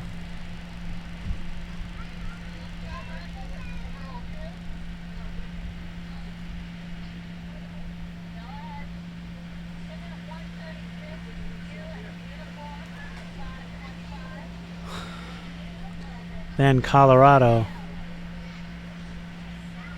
then Saugatuck, and finally Masters Coaching. That's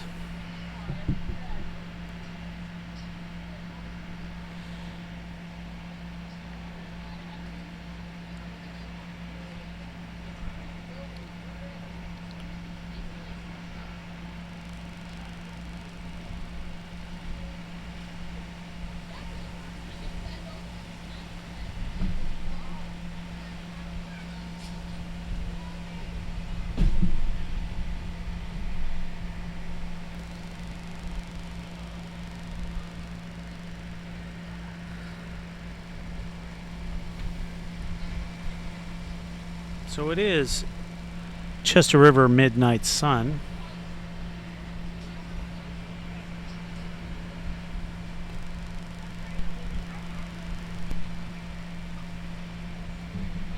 With Colorado in second. And there you see the Saugatuck crew in the background. They are in third at the moment.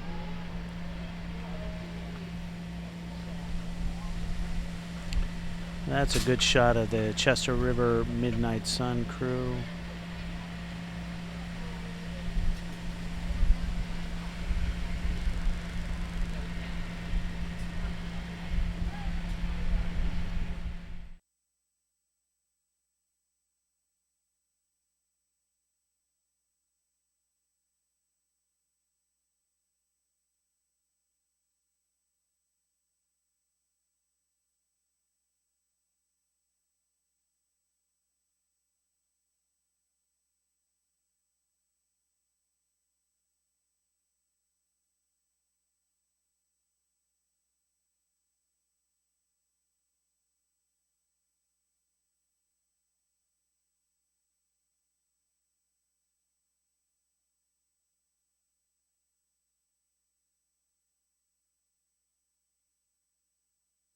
Quad. And lane 1, San Diego, lane 3, San Diego, and lane 4, Potomac, Texas composite.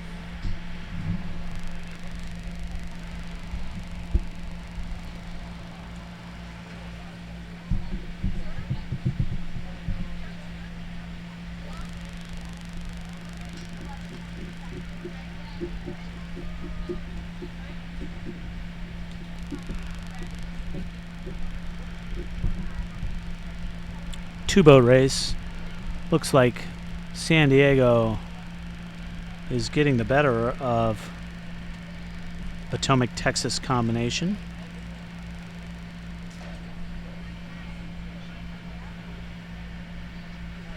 San Diego is well represented at the 2015 Masters Nationals. They have crews in many events. Last year they were in the top 3 or 4 in the points trophy, and I think their intent is to try to win it this year.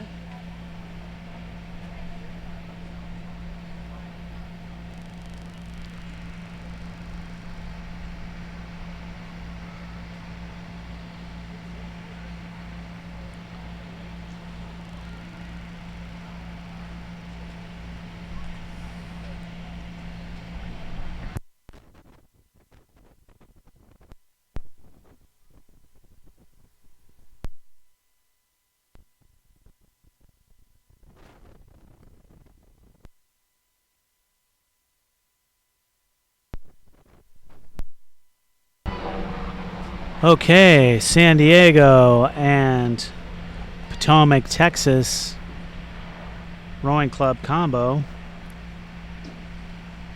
Pretty much rowing down the course like this for the whole race. About a length Separating these two boats, maybe a bit more.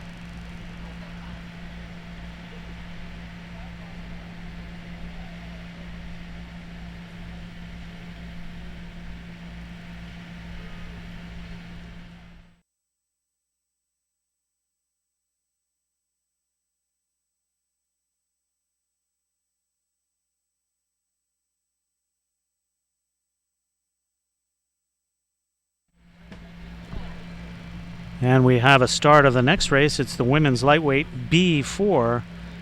In lane 1 is San Diego, lane 2 CRI, lane 3 Atlanta, lane 4 Minneapolis, and lane 5 Capital.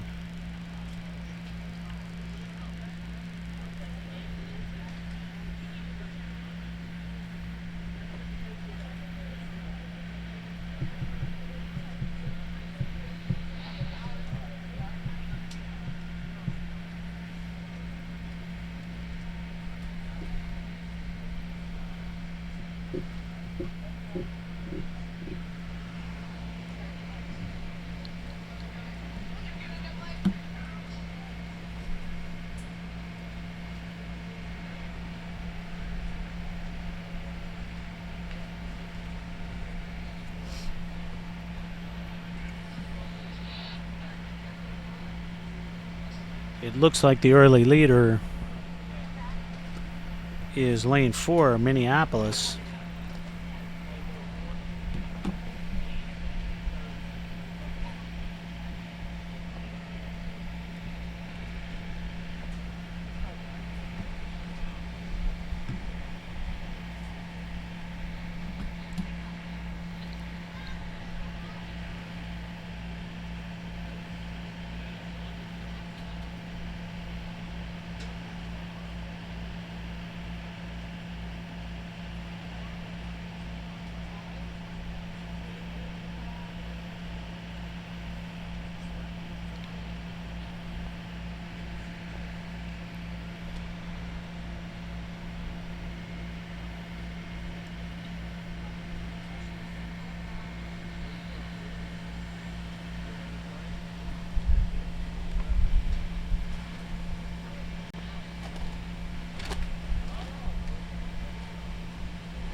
And there we have the leaders.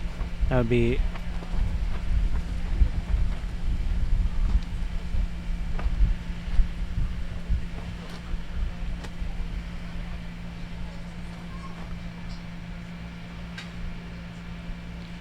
lane 4 Minneapolis, lane 3 Atlanta.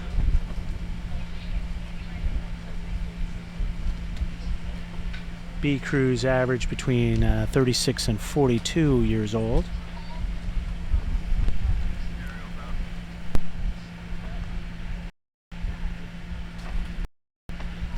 Minneapolis coming 200 meters from the line with a significant lead. Atlanta giving chase, and on the outside, Capital.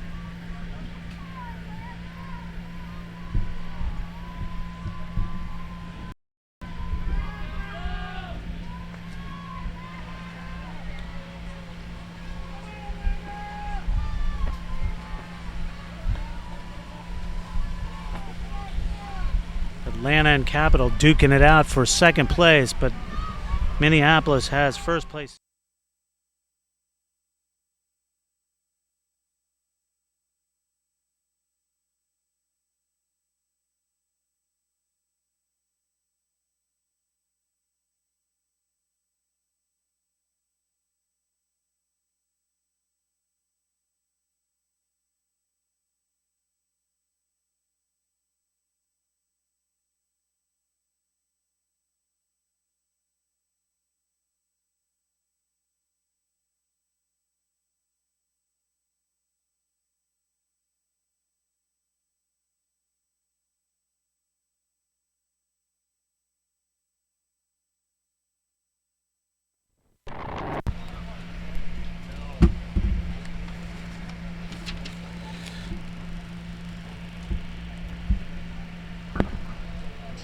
Here we are, the women's lightweight D double. Lane 1, GMS Rowing. Lane 2, White Marsh Boat Club. Lane 3, Island Lake. Lane 4, Potomac. Lane 5, Potomac A. And Lane 6, Pelham.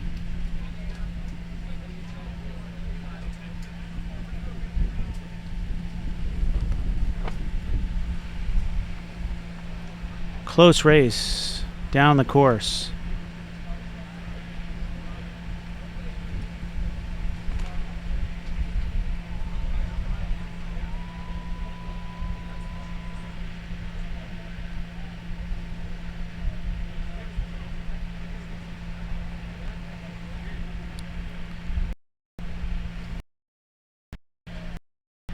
Lanes 3, 4, and 5 all within half length of each other, and lane 1 not far off the pace.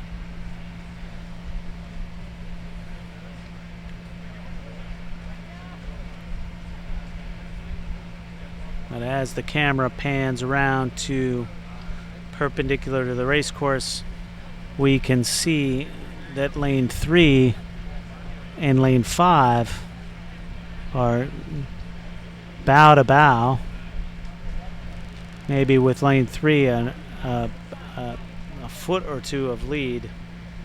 Lane 4 not far off the pace, and by that I mean basically a deck, certainly within striking distance.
So as we come in the last 200 meters, it is lane 3.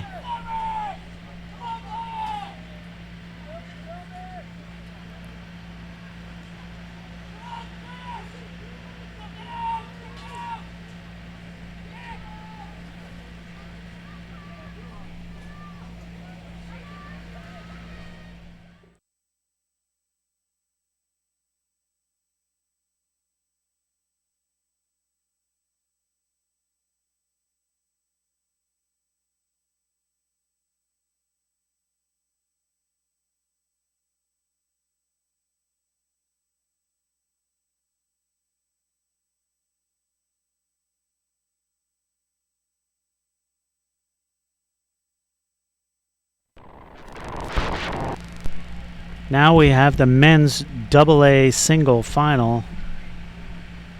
Boucherville in lane 1, Wyandotte in lane 2, Baltimore in lane 3, Wyandotte in A in lane 4, Saugatuck in lane 5, and Atlanta in lane 6.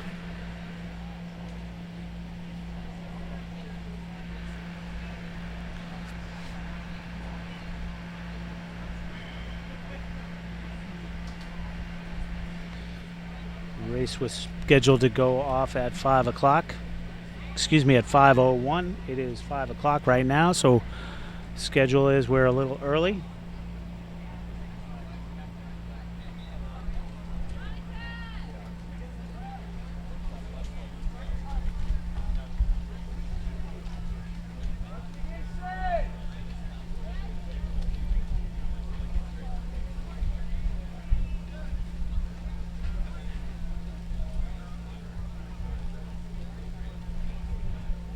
So as the crews come to perpendicular to the camera, it's lane 3 leading lane 5. Lane 3, that would be Baltimore.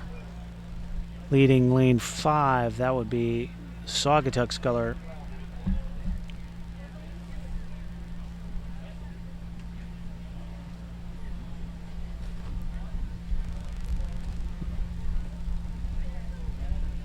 With Wyandotte and A and B chasing.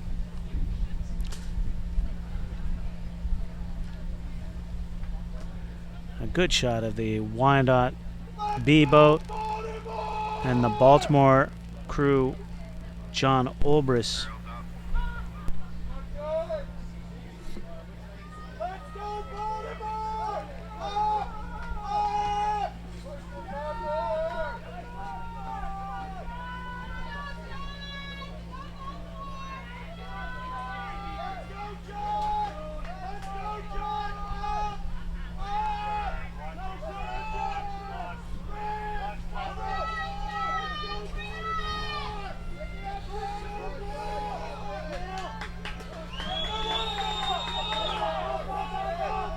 Outside we have quite a race going. It is lane 5.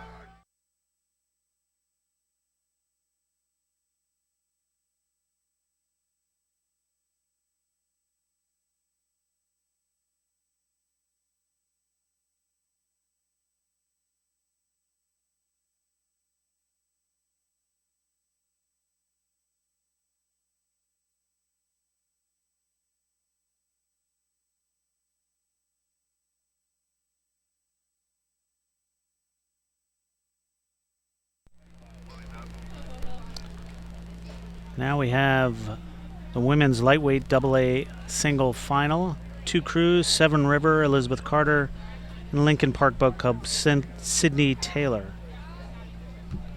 2-boat race on the course right as we speak.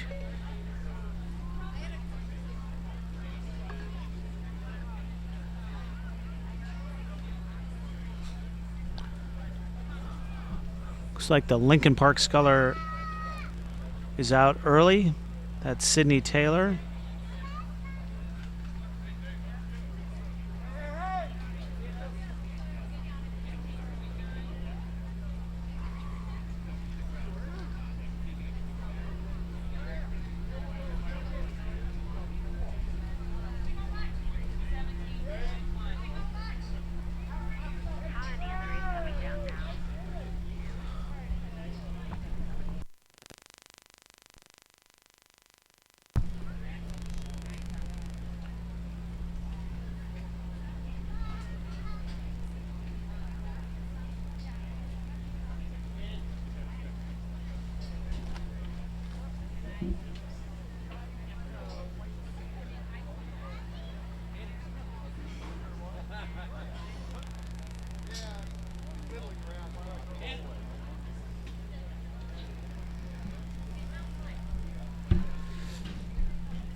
There's a good shot of lane 4, the Lincoln Park Sculler, Sydney Taylor, and the size of her lead over lane 3, Severn River, Elizabeth Carter.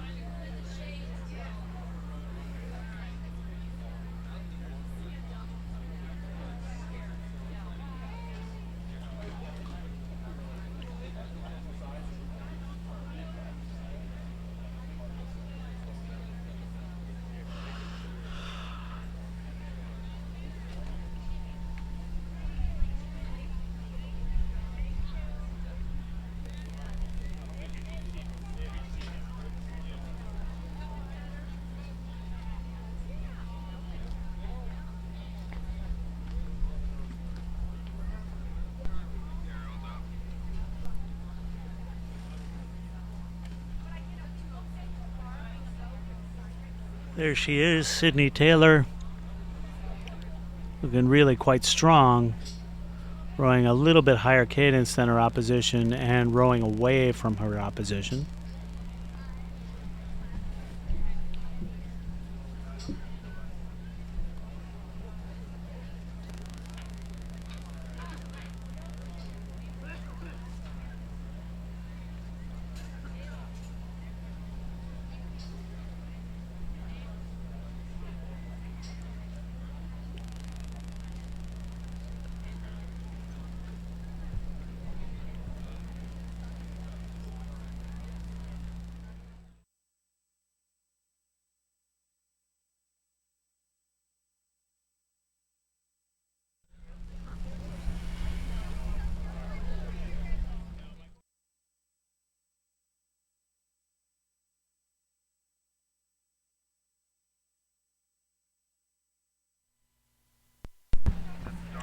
Next up is the women's lightweight A single.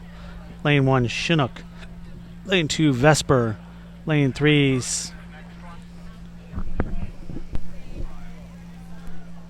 Lane 3, San Diego. Lane 4, CRI. And Lane 5, Long Beach.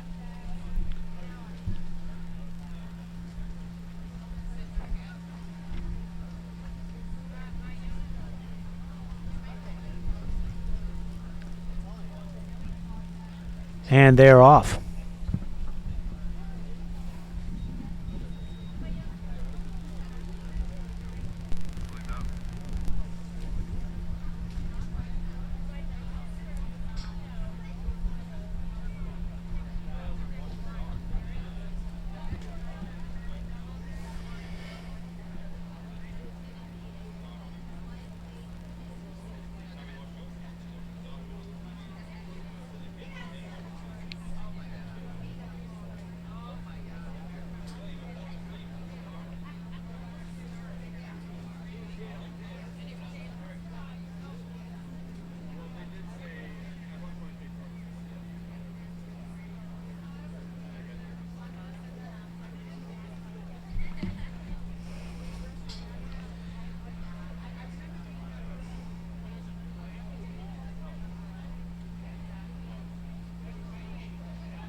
And it looks like the early leader is Lane 5, Kristen K from Long Beach, being chased by lanes 3, 2, and 1.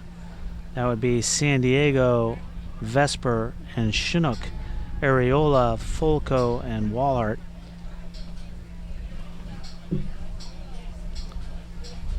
And Sheehan from CRI trails.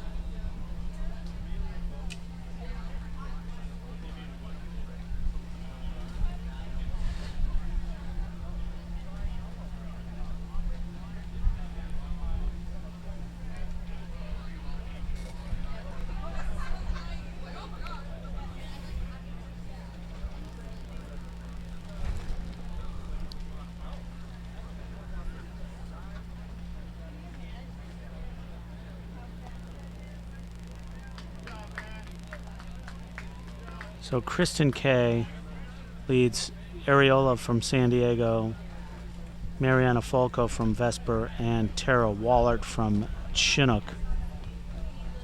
And trailing is Catherine Sheehan from CRI.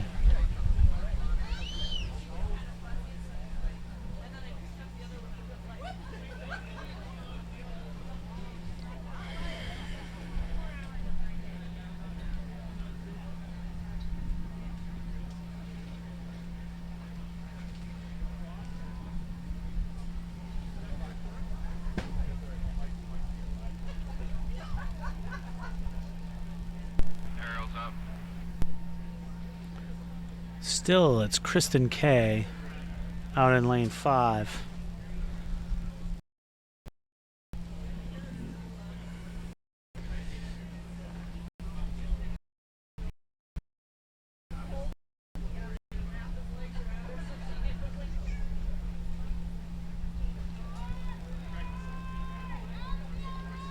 With the San Diego Sculler Areola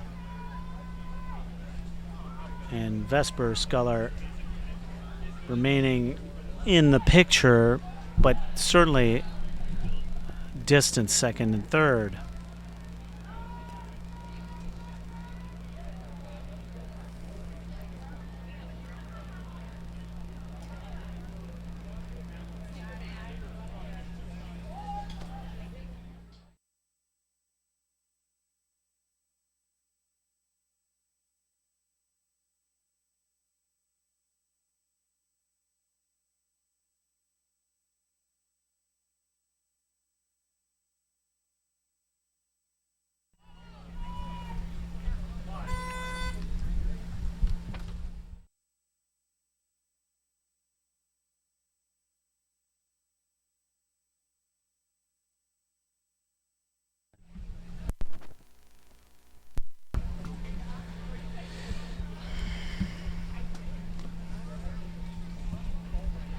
So next up on the course is the men's lightweight C double.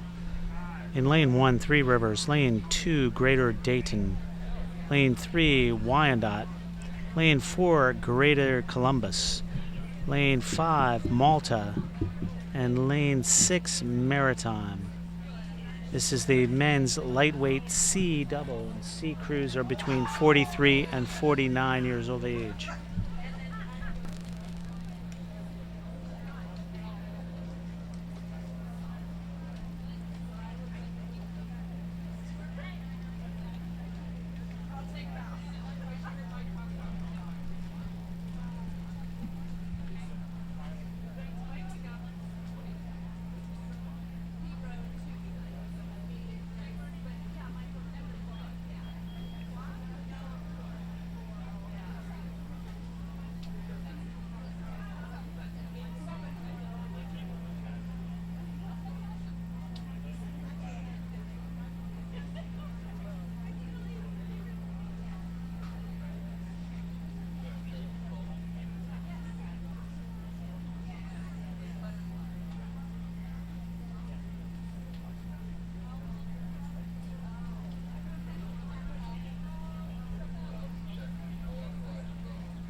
So here we go.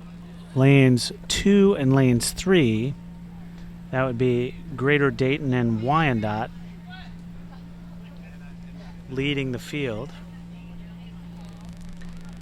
I would say with lane 2 having a bit of an edge at this point.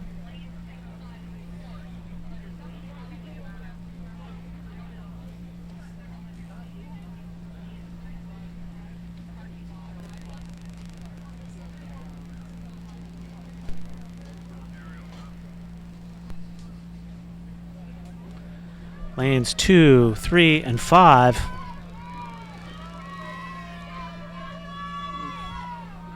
Looks to me like lane 2 has the lead here, with lane 5 and lane 3 close at hand.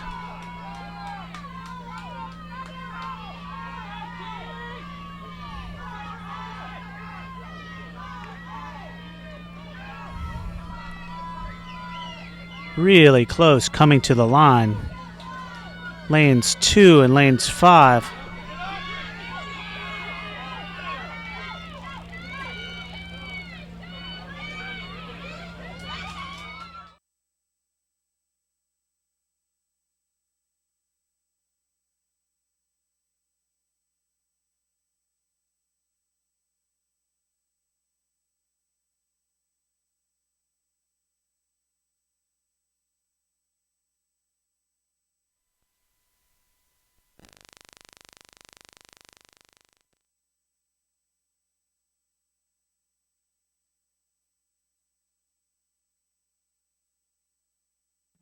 C8 in lane 1, Genesee. Lane 2, Three Rivers. Lane 3, Annapolis. Lane 4, Western Reserve. Lane 5, Capital. Lane 6 is Baltimore.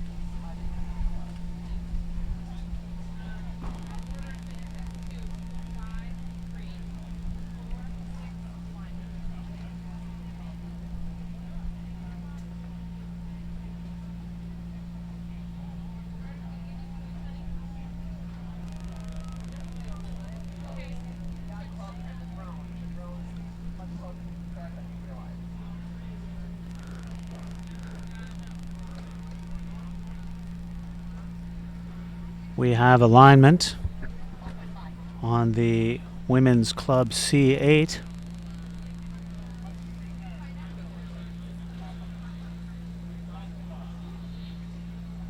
The flag is up.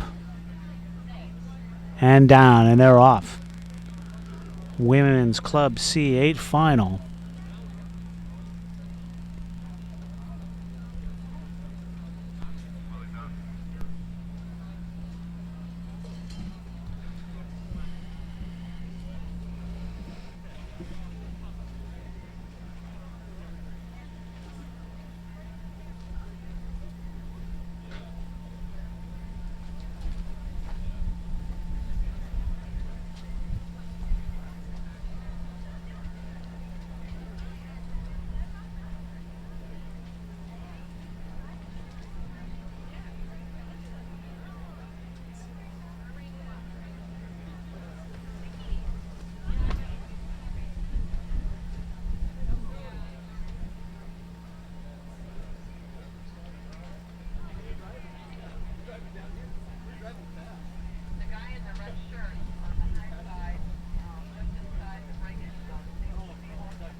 Good tight race.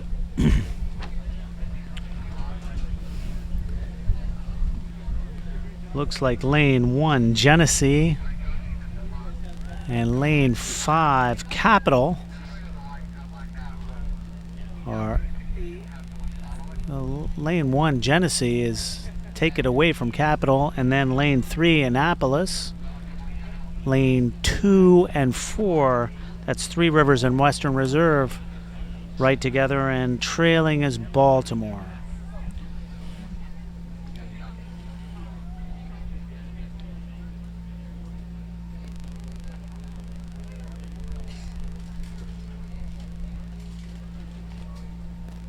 So that looks like Genesee.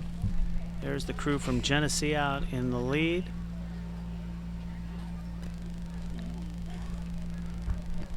Lane 1.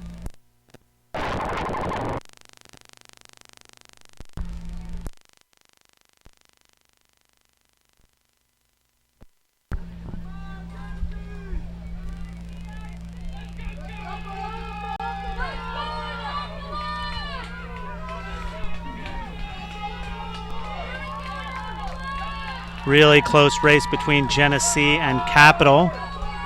Lots of cheering going on here at the finish line.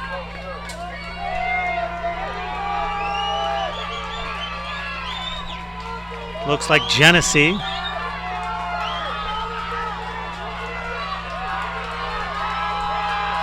And then there's a good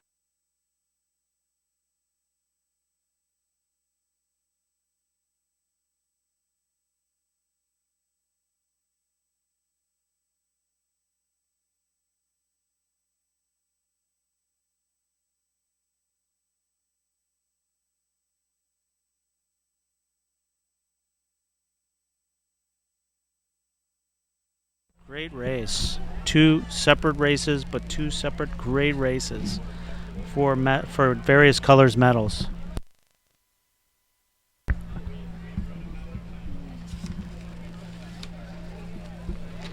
Now the men's E8 final. E crews average age between 55 and 59. Lane 1 is Saugatuck, lane 2 Palm Beach Upper Valley, lane 3 San Diego, lane 4 Palm Beach Capital Undine Potomac, lane 5 is Potomac, and lane 6 is CRI. That lane 4 crew has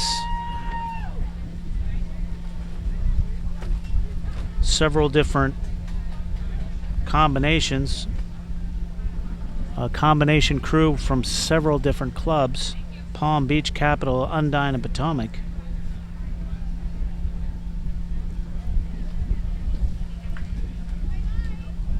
We are aligning the crews as we speak.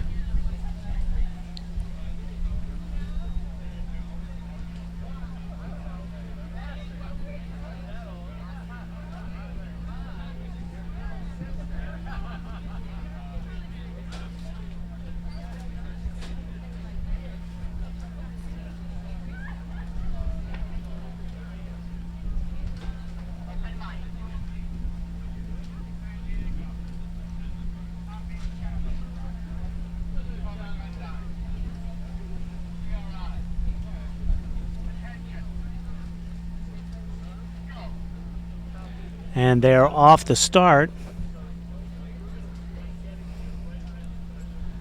All the boats look clean and competent coming off the line.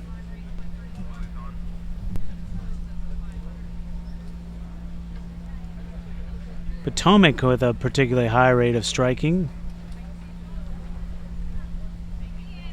Coming off the line.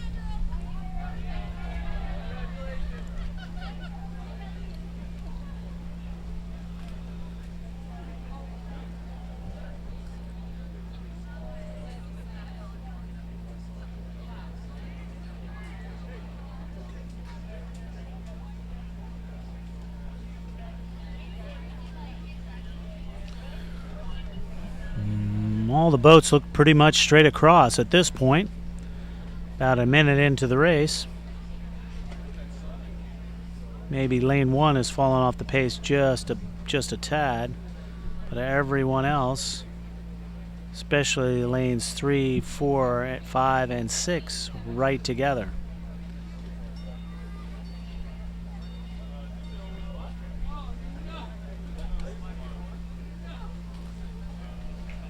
So the speed is in the middle of the course, lanes 2 through 5.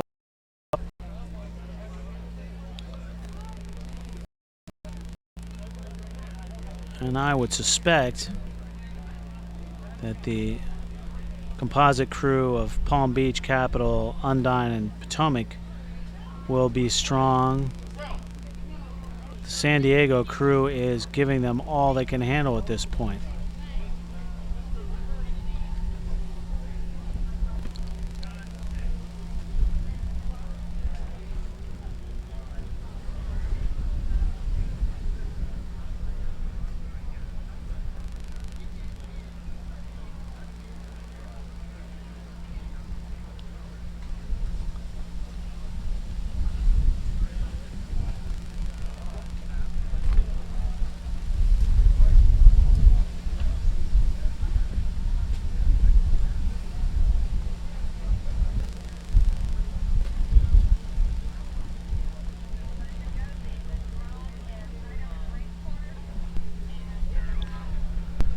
And it's too close to call at this point, but it looks like Palm Beach, Upper Valley, San Diego, and, well, the two Palm Beach crews have now asserted themselves. So who can sprint it out? Let's see the last 10, 15 strokes here. Who's got the goods? Wow, two Palm Beach boats right together.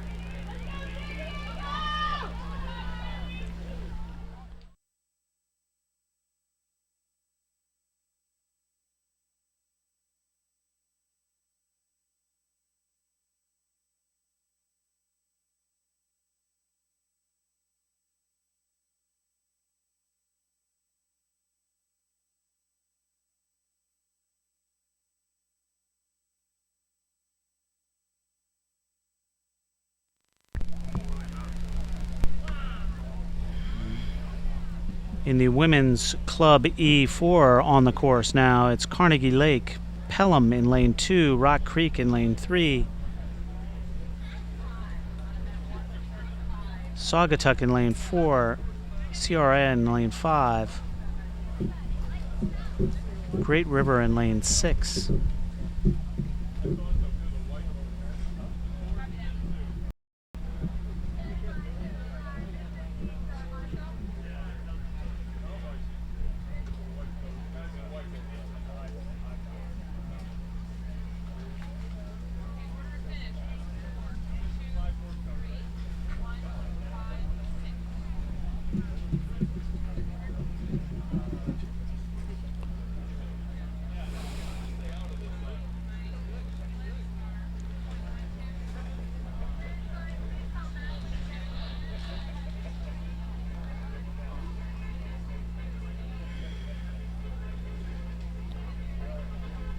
Women's Club E4. Women's Club E4 looks like lane 5. That would be CRI with an early lead.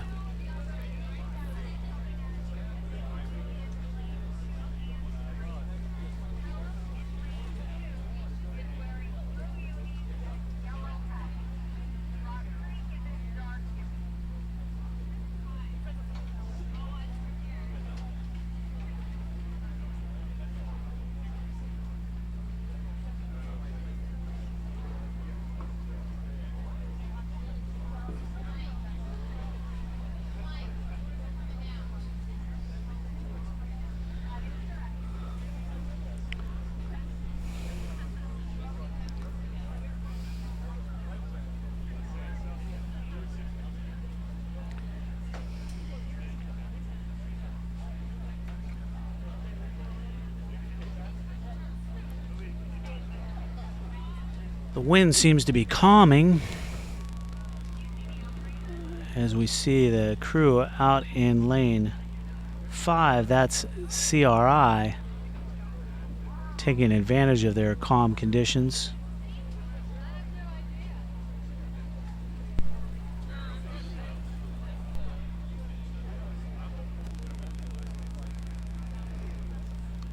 Lane 2, Pelham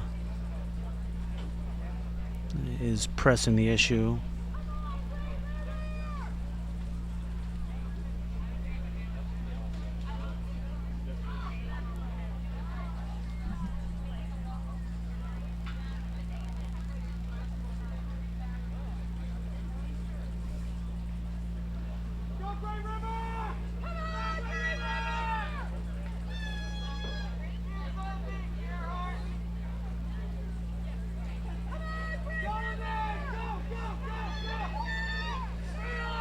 It is CRI.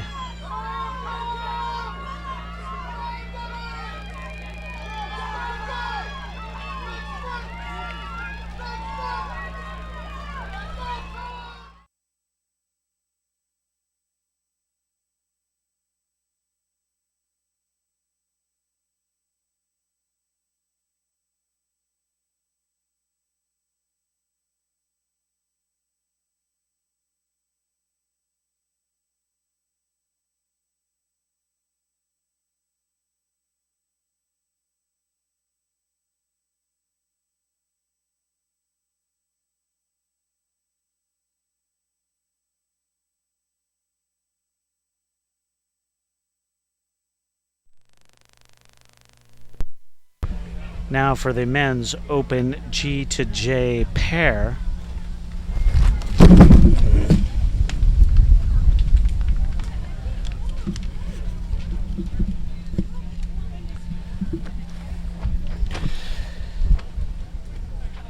I just had a large gust of wind that blew my monitor down. In lane 1, San Diego. Lane 2, Saugatuck. Lane 3, Vesper. Lane 4, New Haven. Lane 5, Greater Columbus. And lane 6, Dallas. And there's the San Diego crew. Schuster Brothers.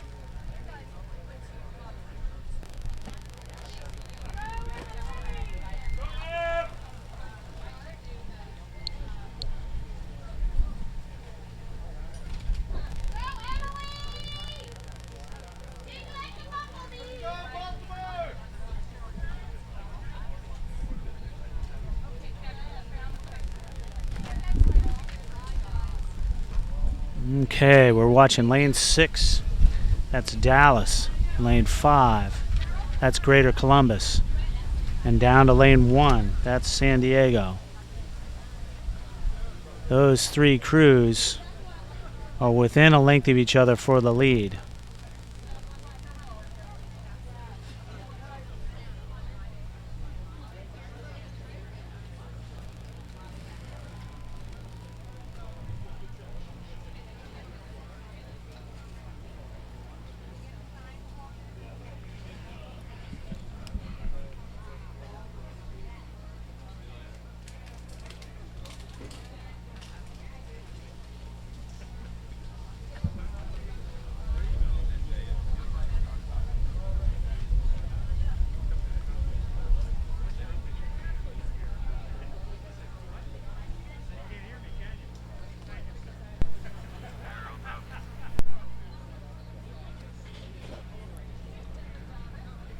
So those three crews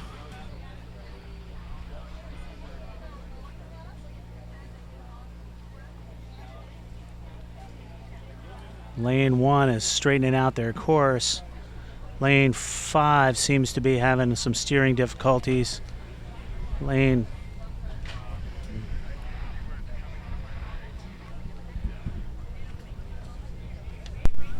Races between lanes 1 and lane 6.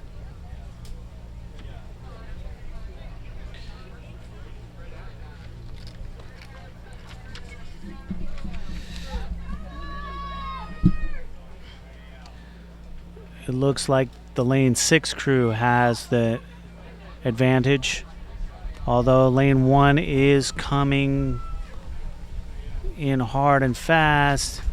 It is.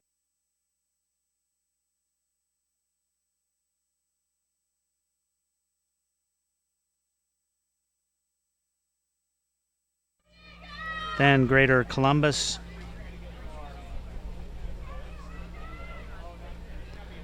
And we've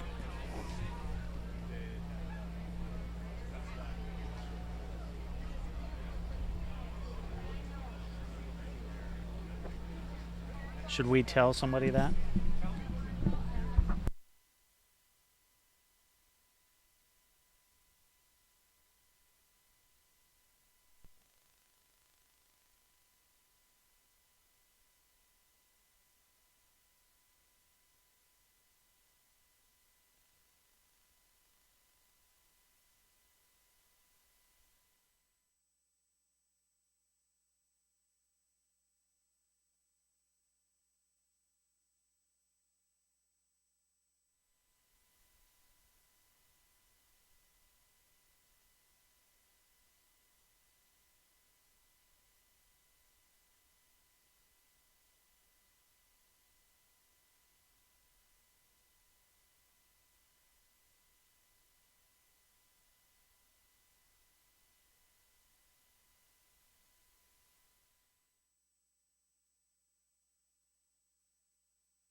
Okay, now well down the course, because those pairs took so long, is the men's lightweight D through J4.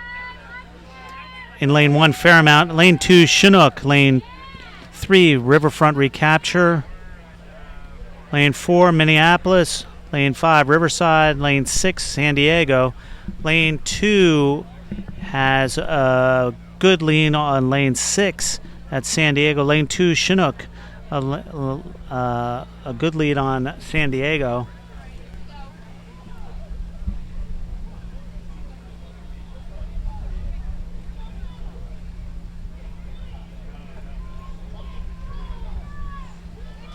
And here we go to the finish.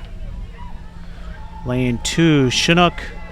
Lane 6, San Diego in the back.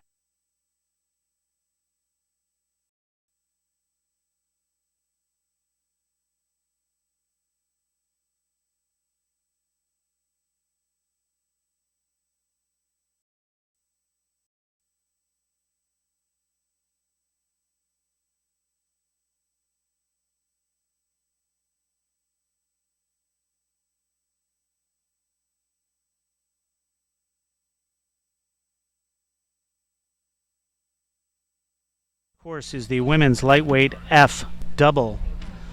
Saratoga in lane 1. Saratoga in lane 1. Union Boat Club unaffiliated in lane 2. Carnegie Lake in 3. Chinook in 4. Chinook B, I'm sorry. Chinook A in lane 5. And they're off.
lightweight, women's lightweight F double.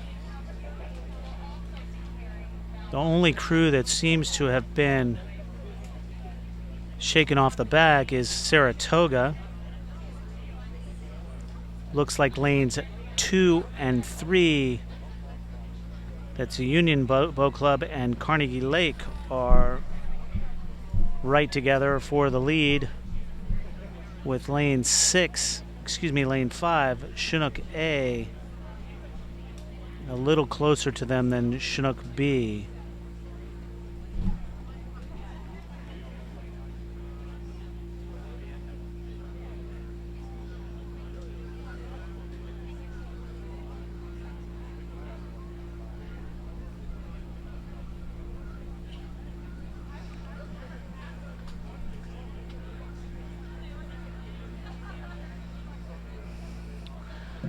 Lanes 2, 3, 4, and 5 in that order. So Union, Carnegie Lake, Chinook B, and then Chinook A.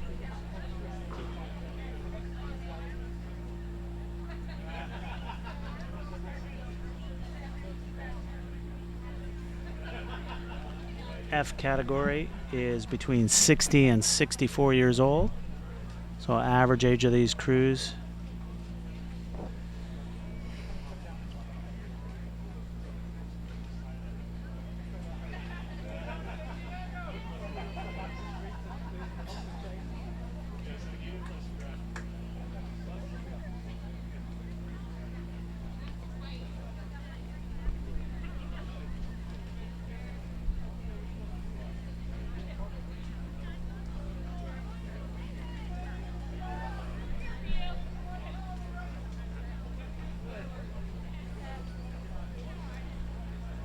And now coming into the finish area, 150 meters to go, is lane 2, 3 vying for the lead. Lanes 4 and 5 battling it out for third. Lane 3 has made a big push right just now, just as I spoke, and looks like they punched up to the lead. Now lane 2, Union, will they respond? So Carnegie Lake just with a tiny lead. Union is responding. It's really close.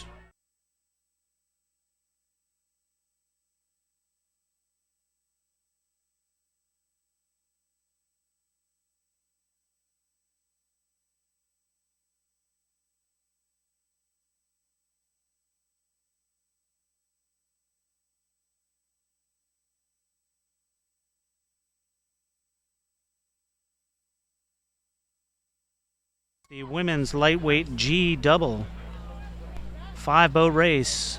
Maritime in lane 1, Treasure Coast in lane 2, Central Pennsylvania in lane 3, Lincoln Park in lane 4, San Diego Rowing Club in lane 5. Out front early is the Lincoln Park Boat Club.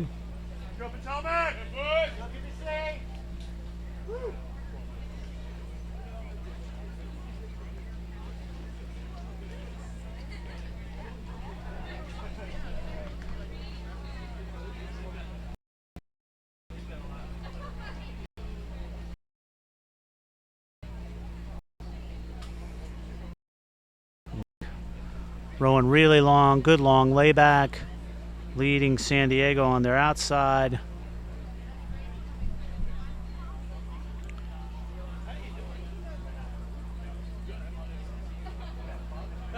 Central Pennsylvania and Treasure Coast on the inside.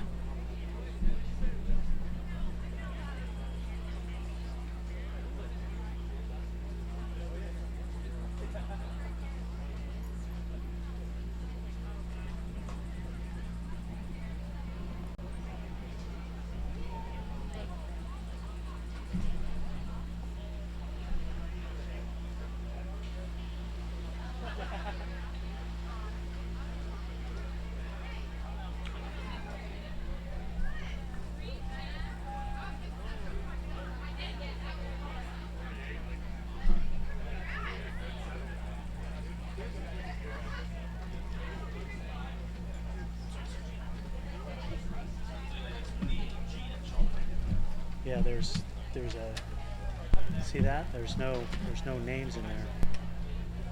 That's why I wanted. Oh, that's okay. Yeah, that's what you need. But yeah, we did those over the phone. I'll Okay. Can I text it to you? I don't Sure. have them printed. Yeah, that's fine. Yeah,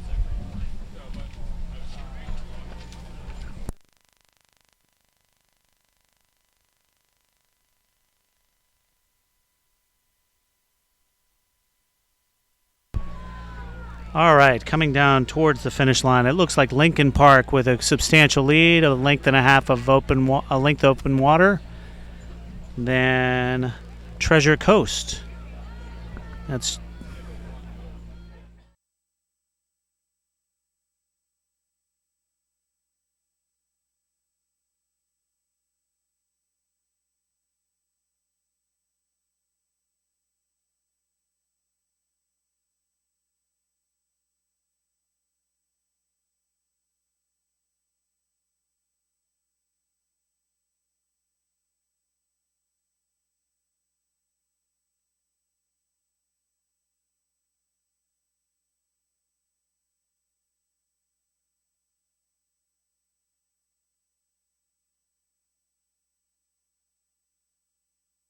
next up on the course is the women's lightweight H through J double, 3-boat race, Chinook C, Maritime, and Saugatuck A.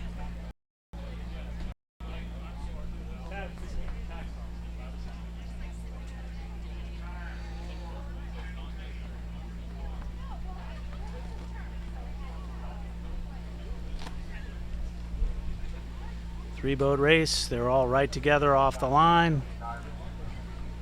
I would say the early leader is Chinook.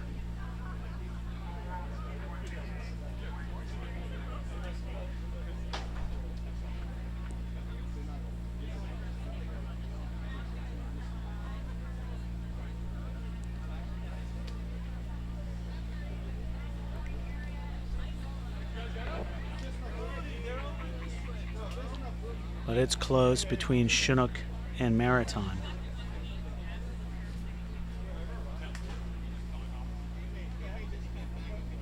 Within half a length. Good hard racing.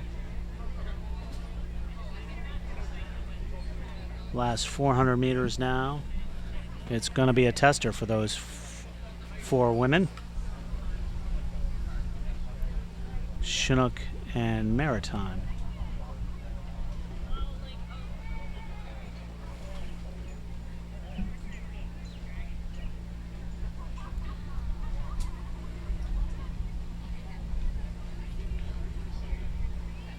Both of them seem to be biding their time, waiting for the sprint.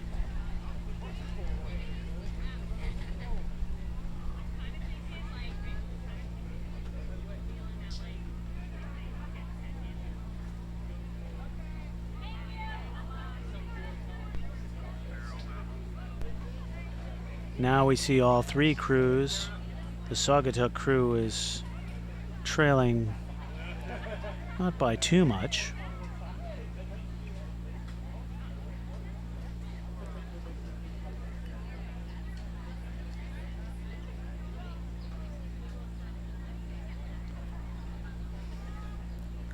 Good shot of Maritime in the center of the race course and the center of your screen, with Saugatuck in the background.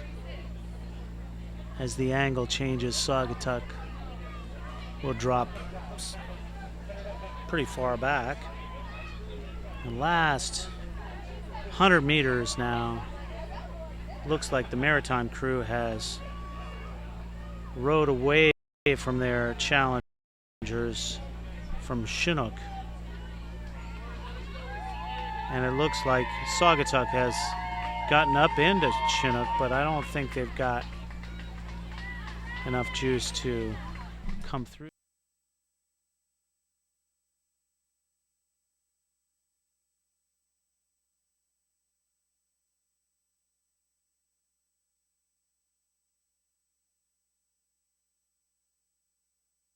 The women's Open C pair.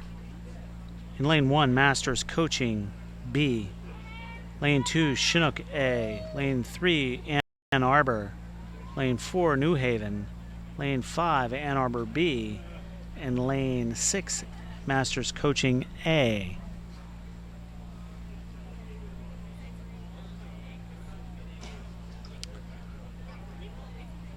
Looks like Lane 3, the New Haven crew, have an early lead.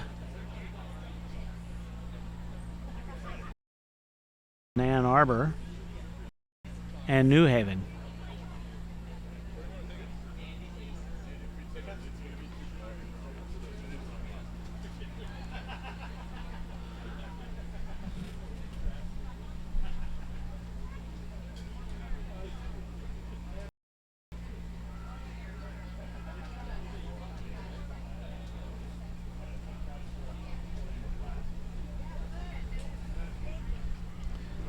And the Masters Coaching boats trail.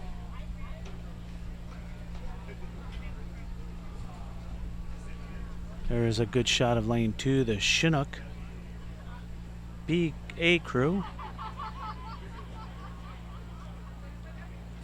Lane 3, Ann Arbor.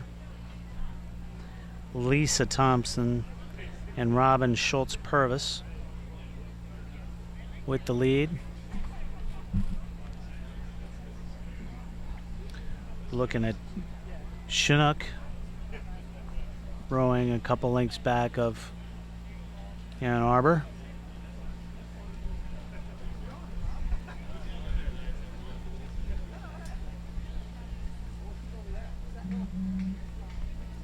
Ann Arbor seems to be steering off into Lane 4 now.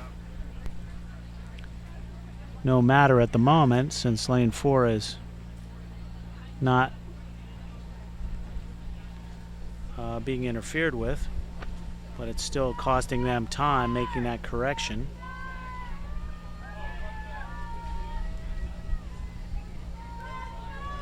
Here's the sprint, and Ann Arbor is sprinting hard to make up for both their steering problems and to secure that gold medal. And it looks like there's going to be a race for second between Masters Coaching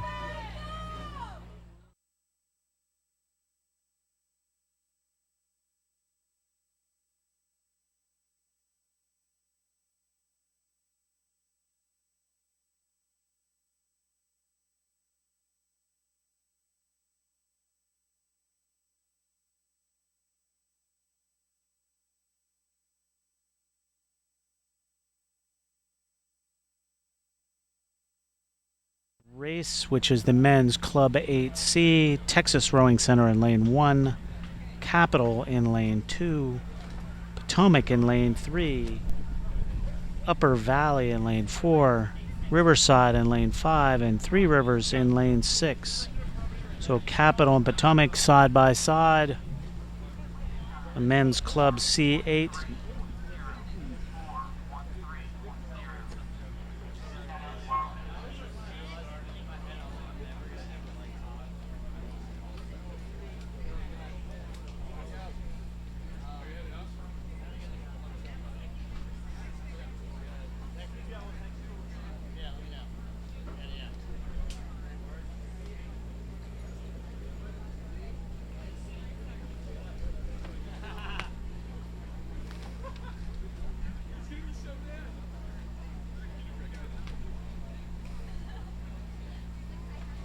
Lane 5 looks like the early leader.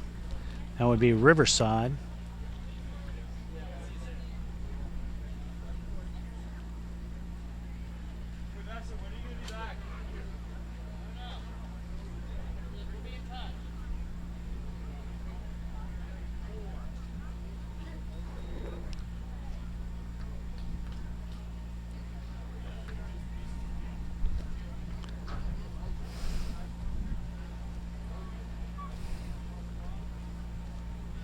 And wow, we have quite a race for second place between Capital, Potomac, and Upper Valley. Texas Rowing Center trails, as does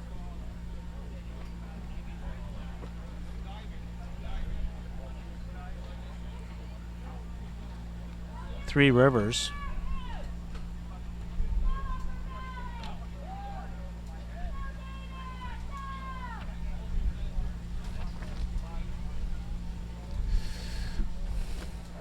So there's Riverside.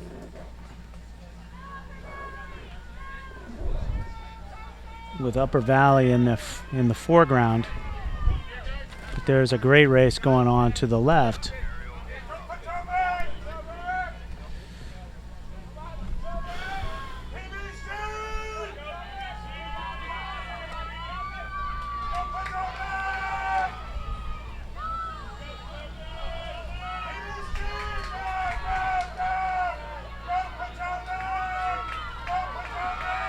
Great race. Really competitive here, top three boats.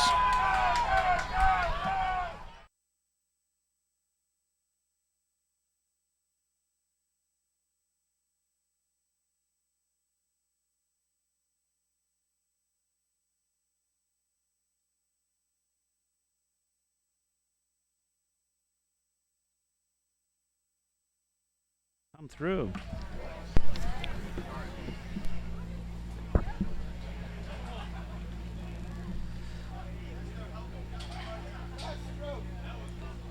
Up at the start, we have the men's Open B double. In lane 1, Texas Rowing Center. Lane 2, Cambridge. Lane 3, Palm Beach. Lane 4, Saugatuck. Lane 5, Vesper. Lane 6, Severn River. We have a white flag.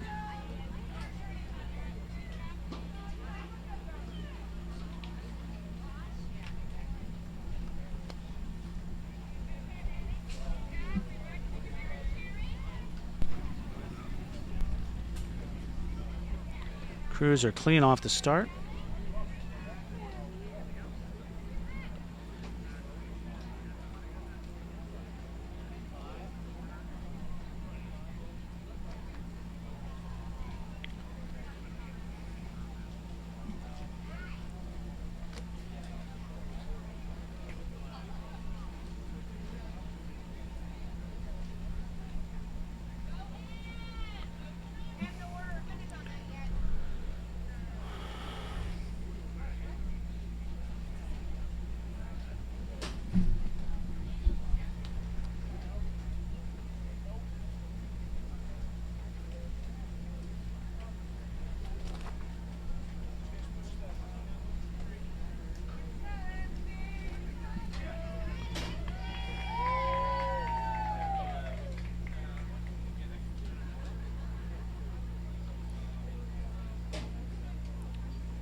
Looks like the early lead is lane 3. That would be Palm Beach. Challenged the lanes 4 and 5. That's Saugatuck and Vesper.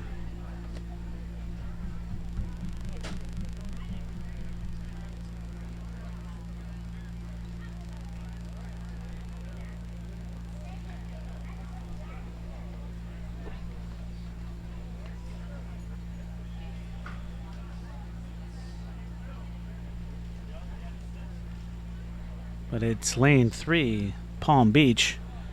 Now it looks like the Texas Rowing Center is giving them a bit of a go.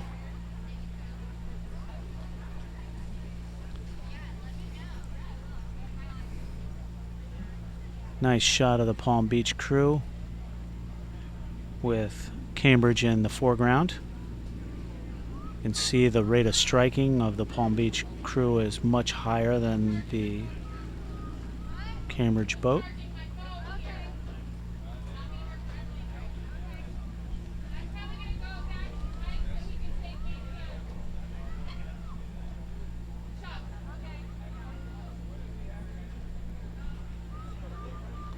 We have Vesper on the outside.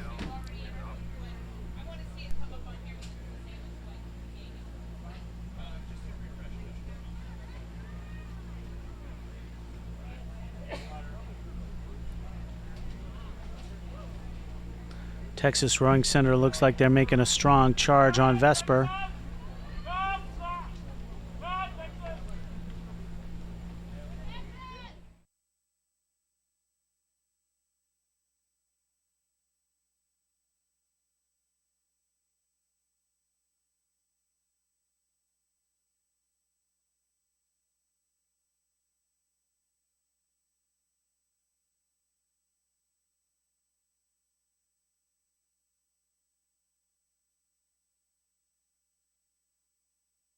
Is the women's open B4. In lane 1, Capital. Lane 2, Chinook. Lane 3, Carnegie Lake. Lane 4, New Haven. Lane 5, Chinook B. And lane 6, unaffiliated. Lane 4, the Carnegie Lake crew has... Lane 4, the Carnegie Lake crew has Allison Polini in the 2 seat.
Okay, the women's open B4.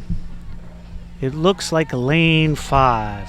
That would be Chinook B is out in the lead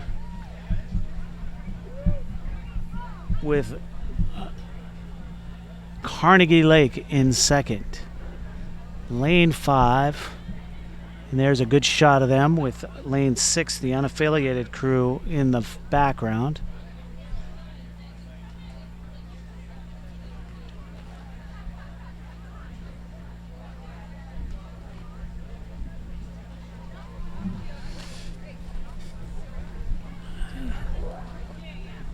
Unaffiliated crew being chased by Carnegie Lake in lane 3.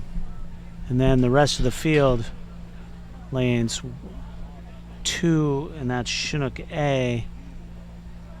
Lane 4, that'd be New Haven, and lane 1, Capital.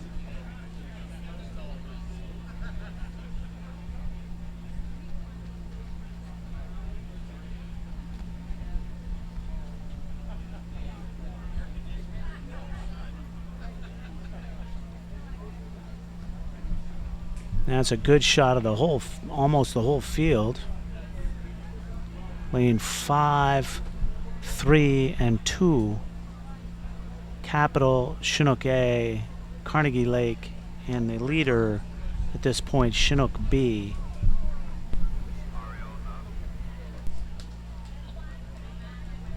Now we have a look at the field. Chinook B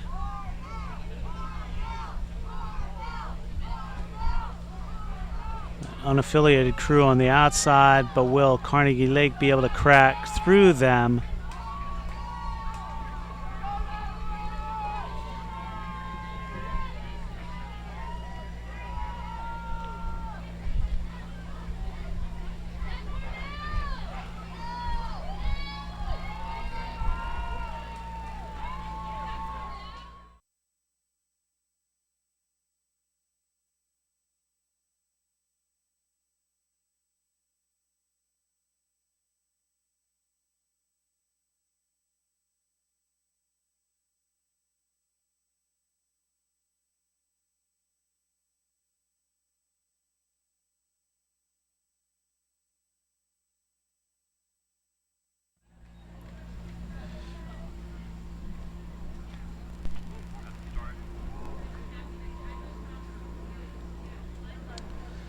Next up is the men's D double.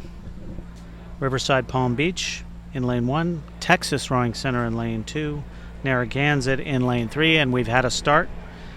Lane 4 is Undine, lane 5 Boucherville, and lane 6 Cascadilla, or Cascadilla.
So as we come to perpendicular to the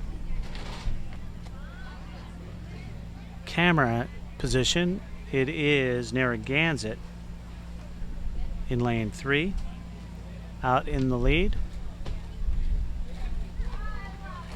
in their blue Van Dusen, and then lane 5 Boucherville,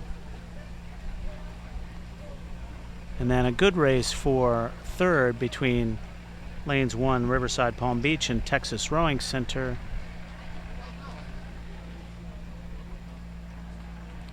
and Cascadilla.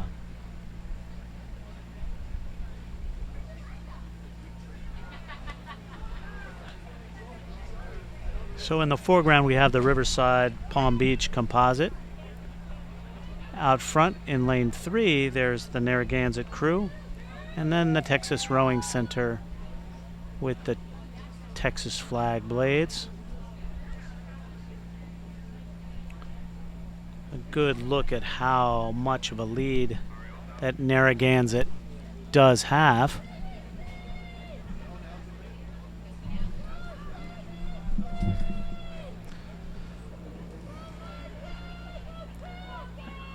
Then we look out to lane 5. That is Boucherville. Looks like they're holding on to second place. Texas Rowing Center is going to charge at them, but they're charging for third, I believe, with the outside crew. That's Cascadilla.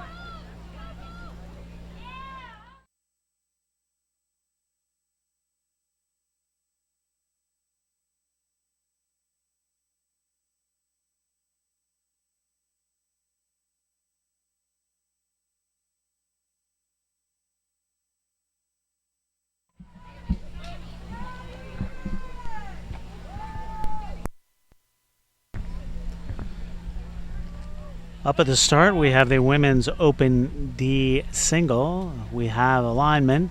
We have a start. And they are off.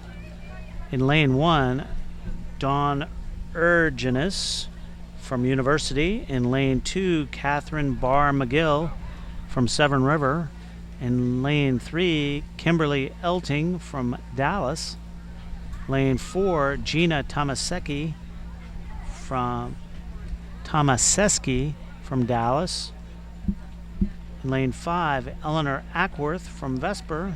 In lane 6, Emily Urbelding from Baltimore.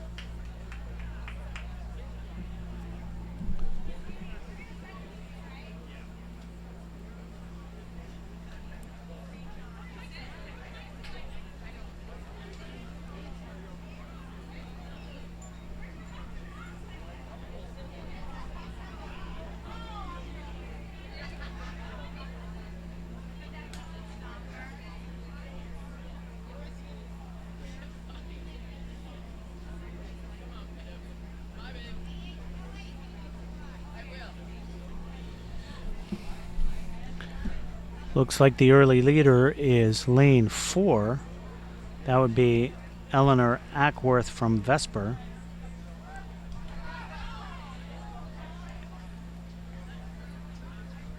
Wow. No, it's not lane 4.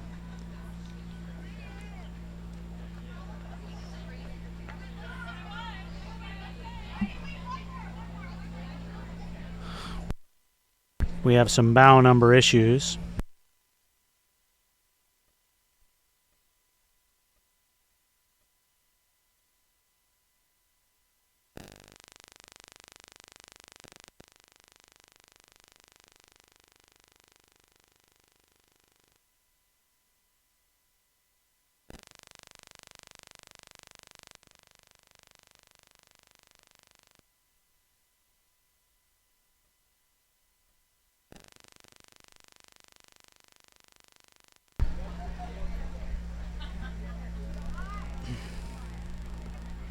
All right. So out front is lane 3. That's Kimberly Elting, even though she has a number 4 bow number.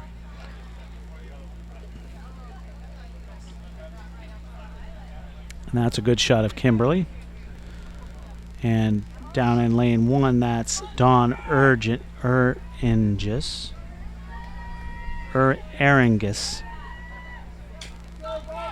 from University.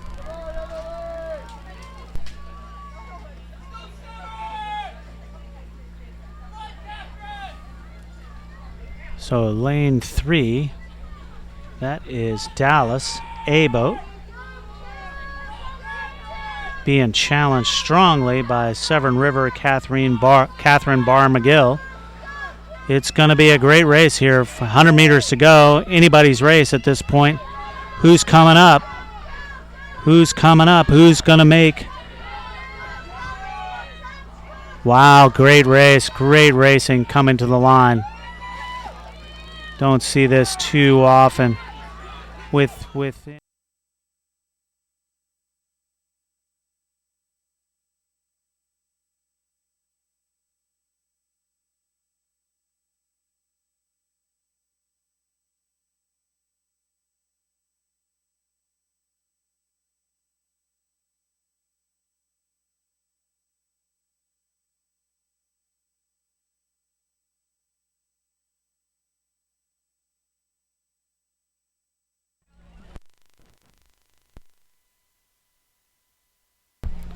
Next up is the men's Open F quad. In lane 1, Saugatuck. Lane 2, Chinook. Lane 3, Palm Beach. Lane 4, Rockford. Lane 5, Wyandotte. And lane 6, San Diego.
And there we have the first quad through is lane 4. That would be Rockford.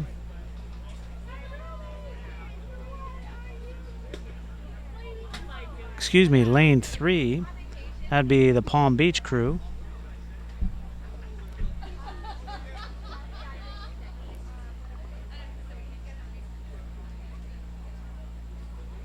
Lane 4, Rockford.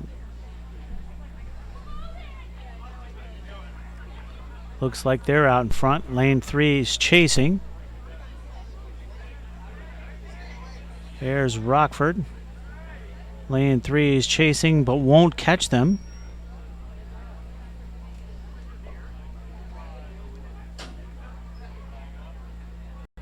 And then it looks back to between lanes 1, 2, and 5. Lanes 1 and 2, I think, are going to collide.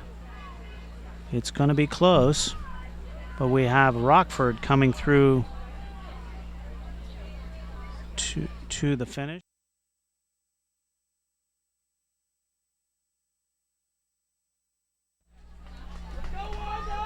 And here comes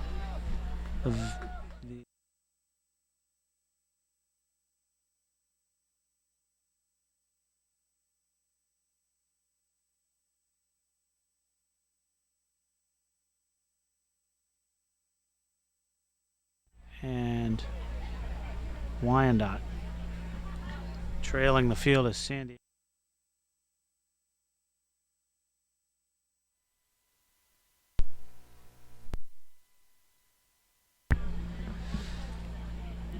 Next up on the agenda is the Women's Open F Quad. In lane 1, Vesper. Lane 2, Skidmore. Lane 3, Chinook A. Lane 4, Saugatuck. And lane 5, Vesper. 5-boat race. A liner's flag is up.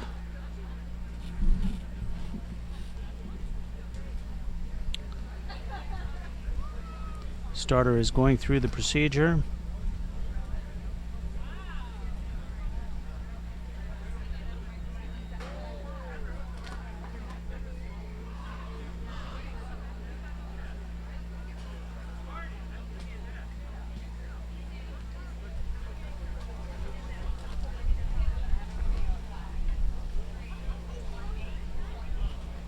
Starter's flag is up. And down we have a start. So 2 Vesper crews in this event. One in lane 1, one in lane 5.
And it looks like lane 5, the Vesper A boat, is out in front.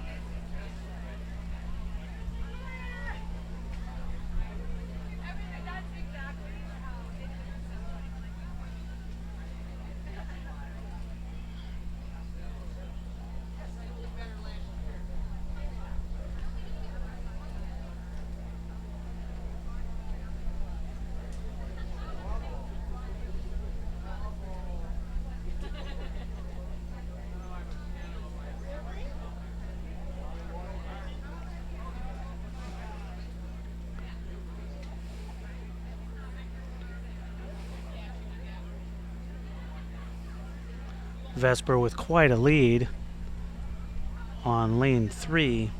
That'd be Chinook A and Vesper D.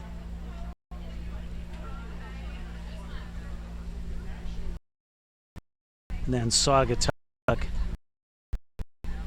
and Skidmore.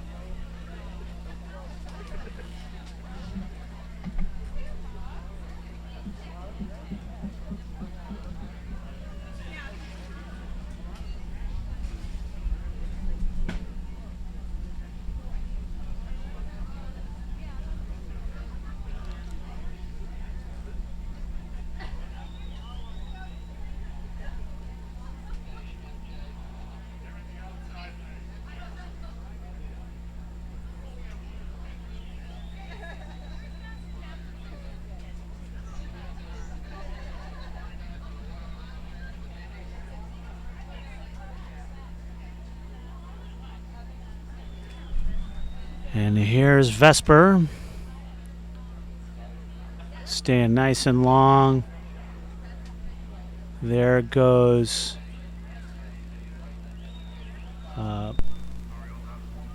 Chinook.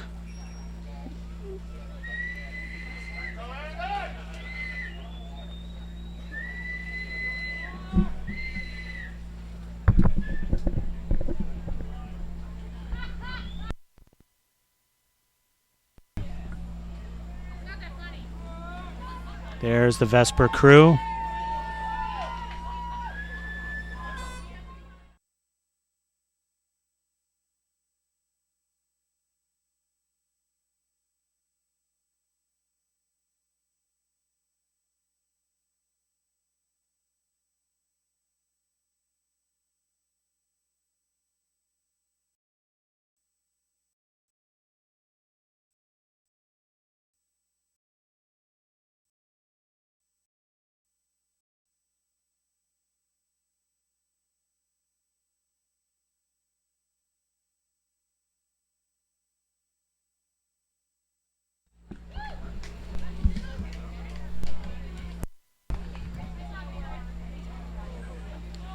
Next race off the line is the Women's Open G Quad. In lane 1, Maritime. Lane 2, Saugatuck. Lane 4, Texas Rowing Center. And lane 5, Saugatuck A.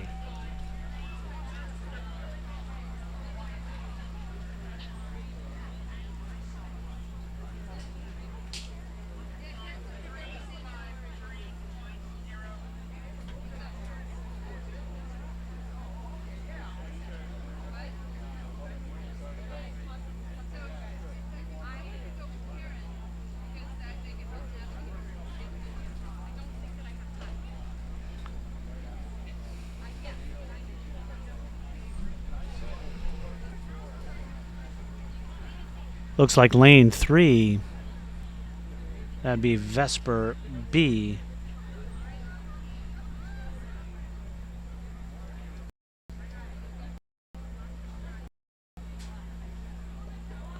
With the lead.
So here we see it.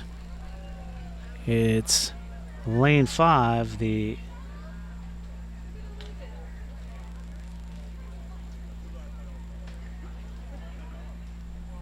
it's lane 3, the Vesper crew, out in front, all alone.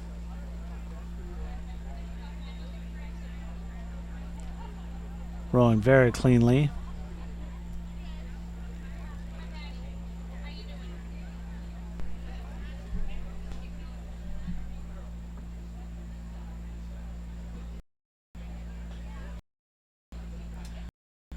The race is definitely for second, as Vesper has, with 200 meters to go, Vesper has this race wrapped.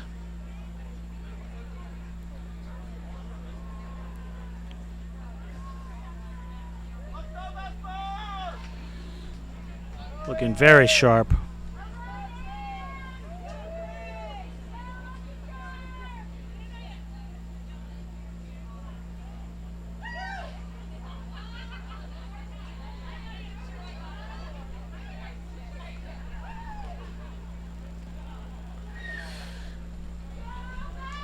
Then Saugatuck looks as if out in lane 5 looks as if they're going to be able to hold on to second, and then the Texas Rowing Center and lane 1 Maritime are going to have a little bit of a scuffle here for the third place medal.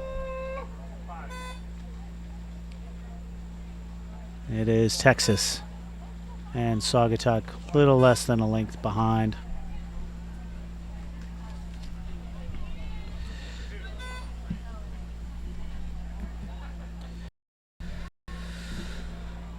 Next up on the course is the Women's Open H through J quad. In lane 3 is Vesper, and lane 4 is Masters Coaching.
So there's the Vesper crew. The Masters Coaching crew is a couple lengths ahead.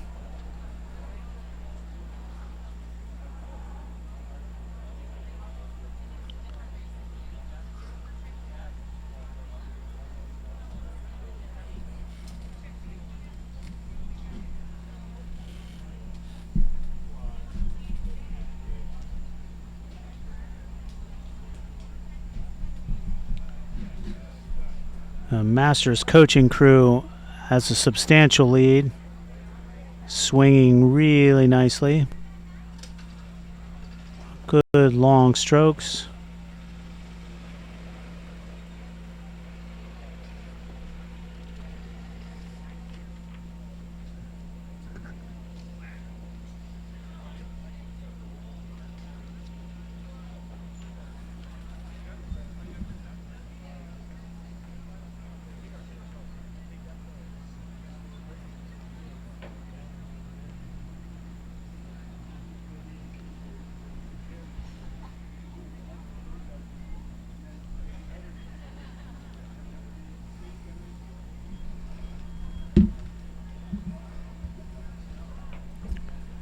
There's Masters Coaching. And coming up is the Vesper crew.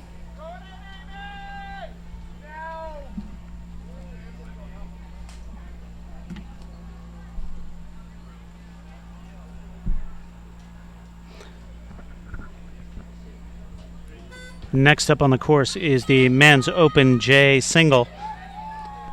These are the oldest, some of the oldest competitors in the event in the Masters Nationals. In lane 2, Earl Johnson from Long Beach. In lane 3, Christopher Collins from Ravenna. In lane 4 is Joe Harris from Malta. So these are 80-plus-year-old men, competitors, athletes, having at it at the Masters Nationals. And there is Christopher Collins from Long Beach, from Ravenna.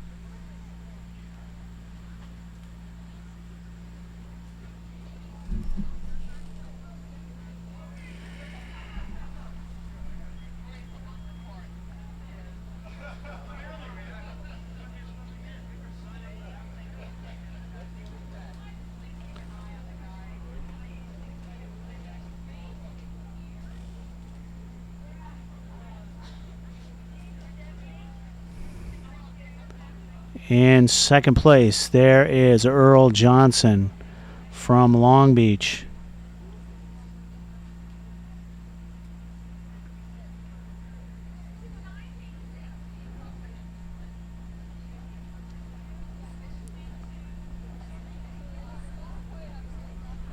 And back to third place is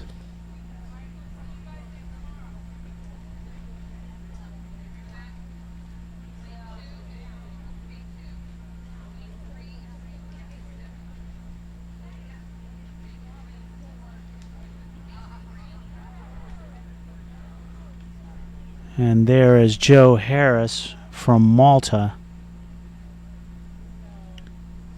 So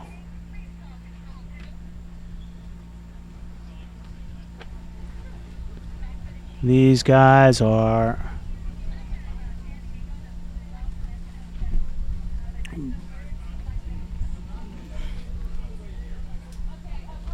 out there grinding away. And Chris Collins from Ravenna looking pretty sharp.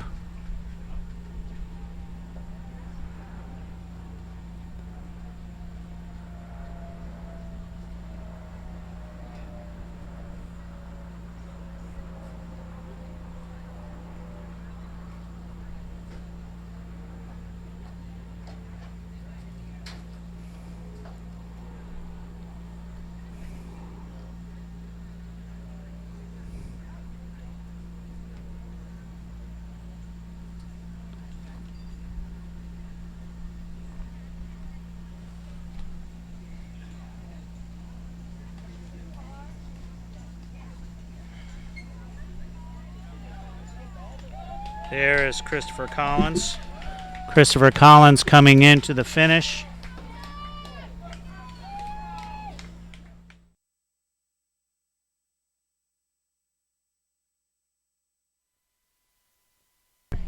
And next is Earl Johnson.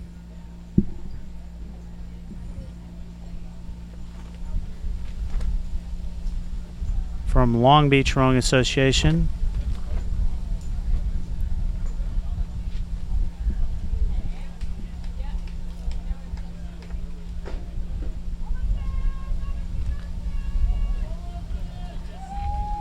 There's Earl Johnson from Long Beach Rowing Association. Came a long way.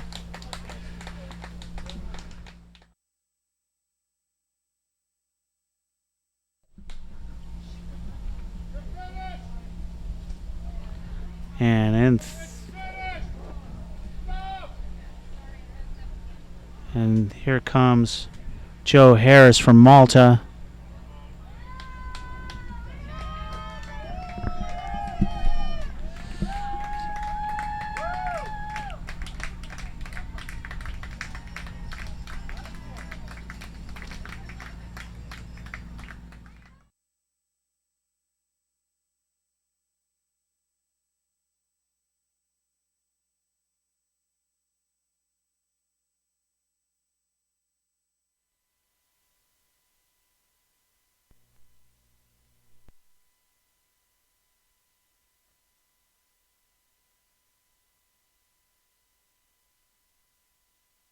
Next up is the Women's Club A8 in Lane 1. Alexandria. Lane 2, Chicago. Lane 3, Lincoln Park. Lane 4, Capitol. Lane 5, CRI. And Lane 6, Capital B.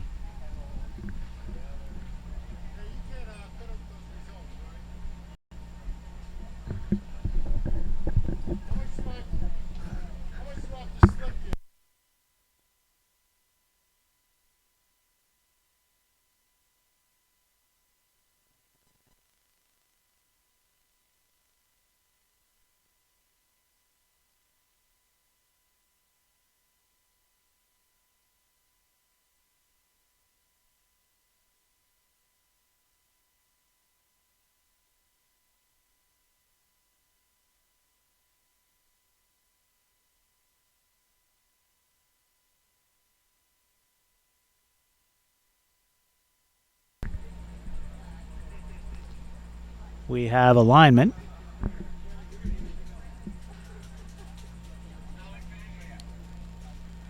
And they are polling the crews.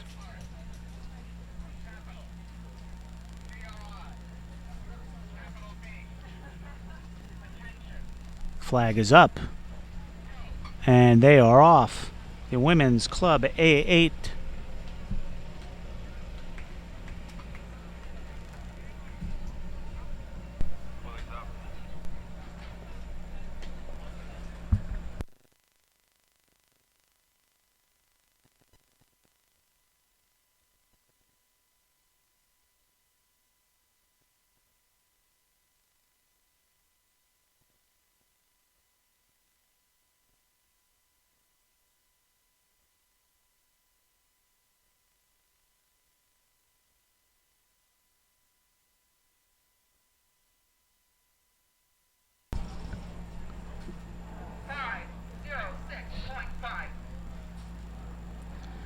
All the crews look like they're off together. Perhaps Capital's B boat has dropped back a bit.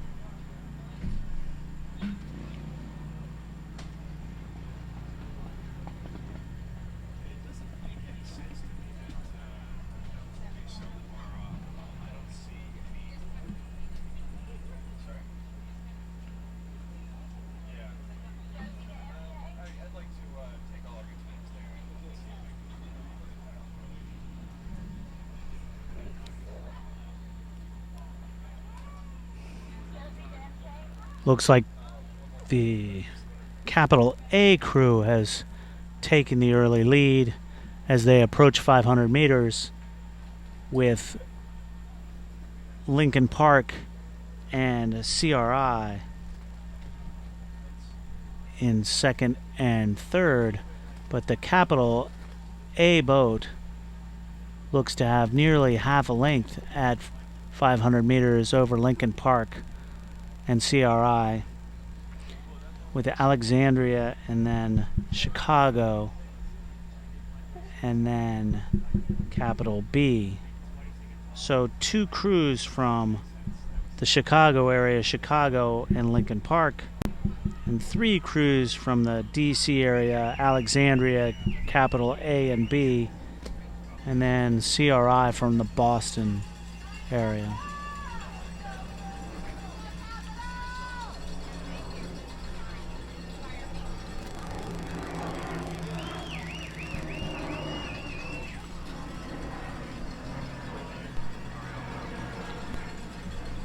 And coming to the finish line, it looks like Capital out in lane 4.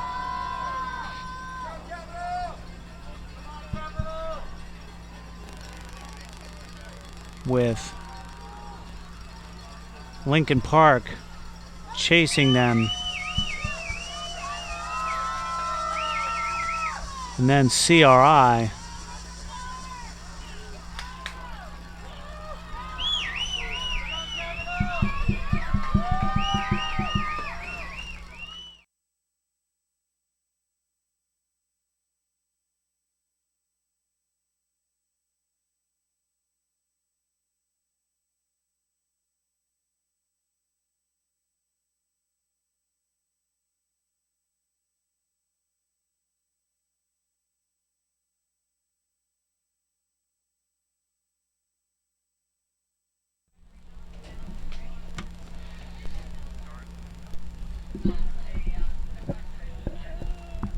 Next we have the Mixed C Quad Final. And in lane 1 is Texas Rowing Center. Lane 2, Greater Columbus. Lane 3, Saugatuck. Lane 4, Wilmington. Lane 5, CRI. And lane 6, Greenwich. It's the Mixed C4. C's are between 43 and 49, and we have a start.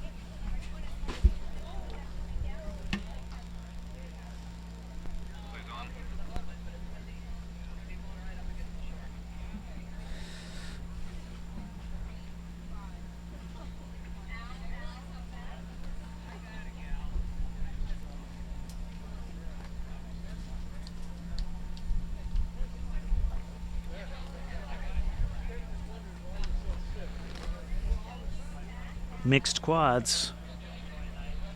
Looks like lane 3, that would be Saugatuck A with the early lead, challenged by lanes 4 and 6. That would be Wilmington and Greenwich. But it's really early yet, so let's just watch and see. It is Saugatuck.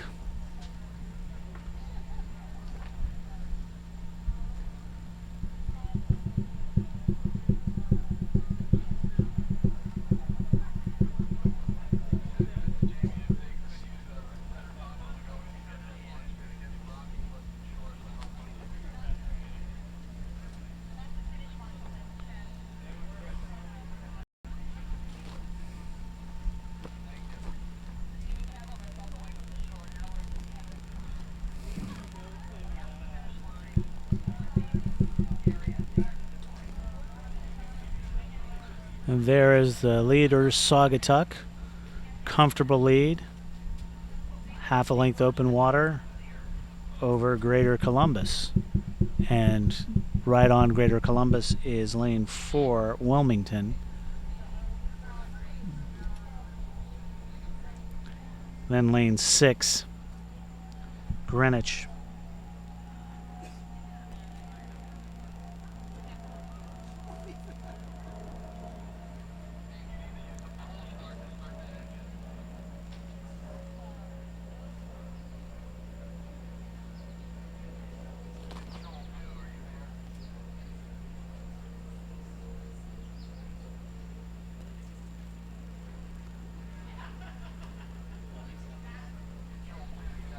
See how much higher Saugatuck is striking than Greater Columbus.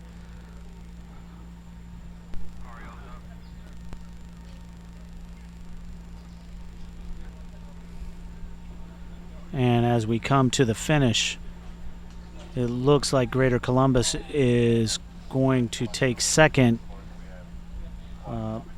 Wilmington is right behind them.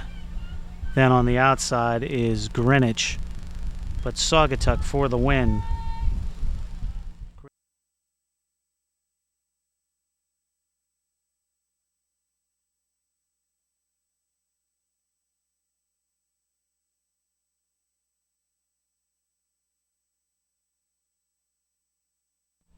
Rounds out the field.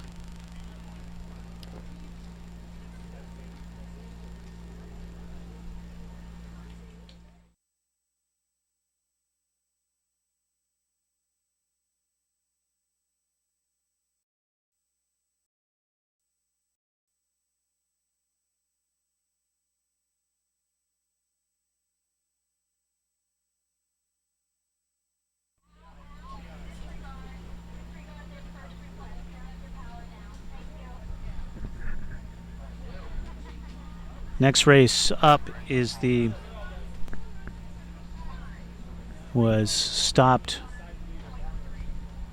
and I'm not sure why, but they're going to back up to the line, I believe.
No, the next race is 152.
So we had broken equipment in the mixed E double final. So they've taken those boats off the course to fix the equipment. Next up is the parent-child mother-daughter double. It's a cruise. So in lane 2, University, lane 3, Saugatuck, and lane 5, Masters Coaching.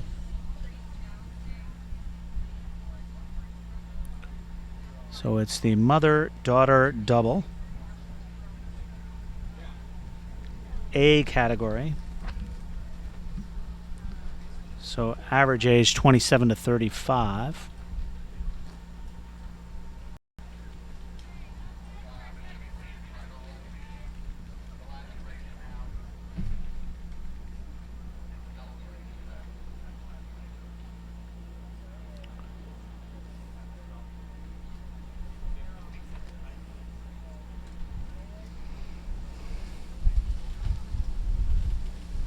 Trenneth, what was the nature of the breakage?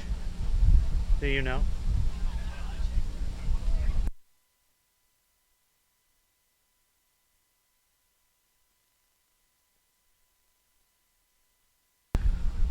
And so out in front is the University Upper Merion combination, the Lawrence, Andrea Lawrence in bow and Grace Lawrence in the stroke seat.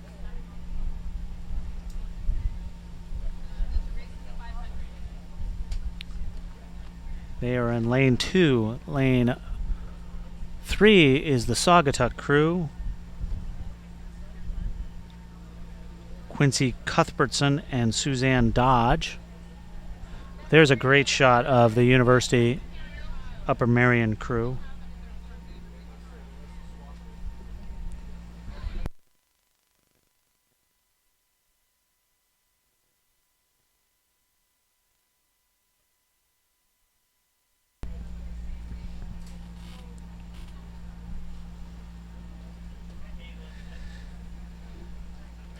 In lane 2, that's the University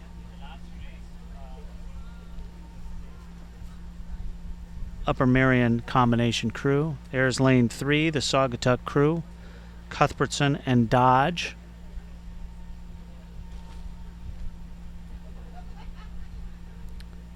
And there's lane 5, the Masters Coaching of Perlini and Perlini.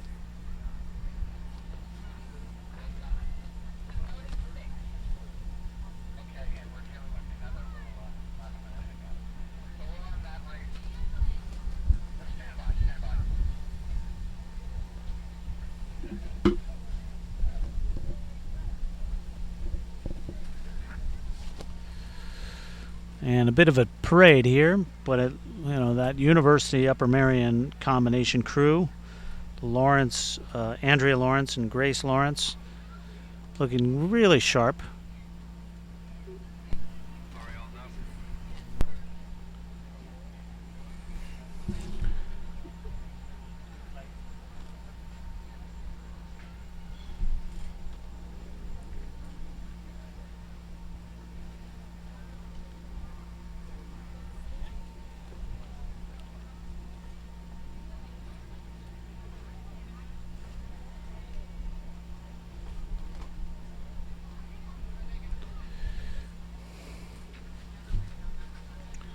And the Saugatuck boat. There's the University Upper Marion crew. Great shot of them. Really sharp and smooth.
So next up is the parent-child, mother-daughter BC double.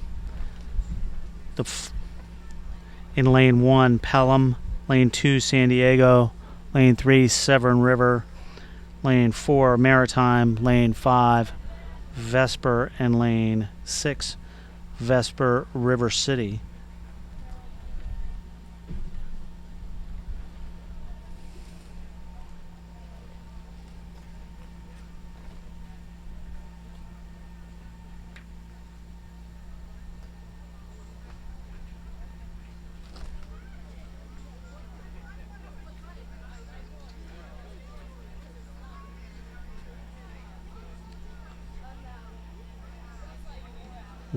We have an alignment, and we have a start.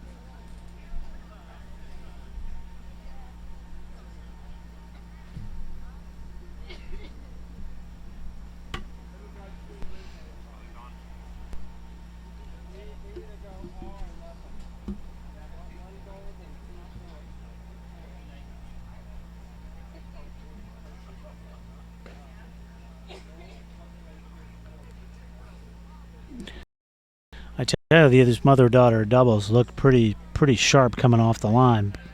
All of them.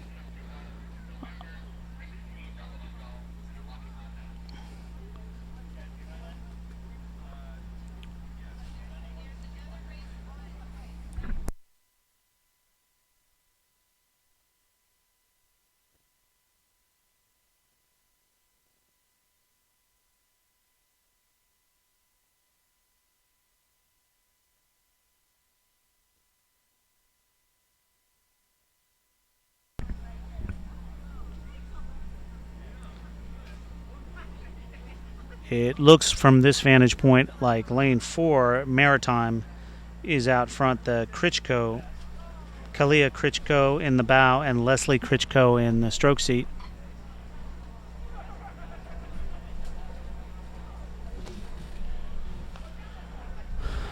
But I'm telling you, all these doubles look really good.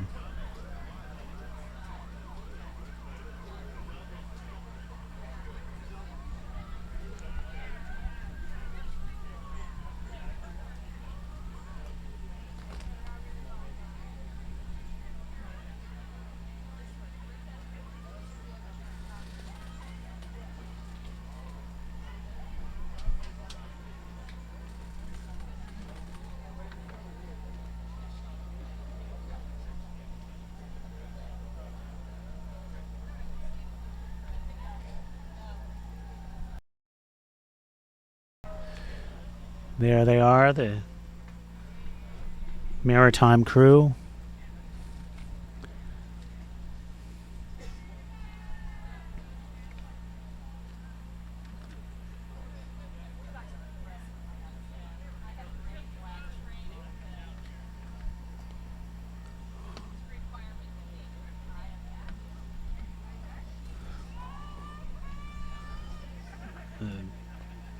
Critchko's from Maritime well out in front.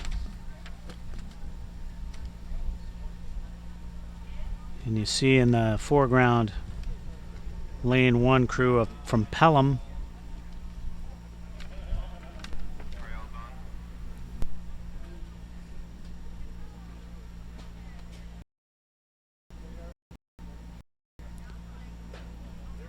Outside of lane 6 of Vesper, Jones, Mary Jones, and Elisa Jones.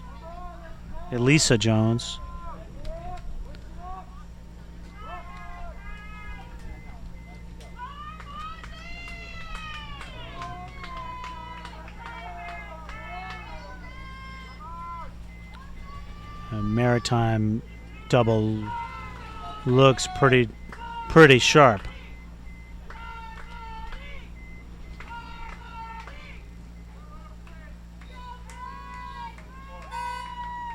And they're through.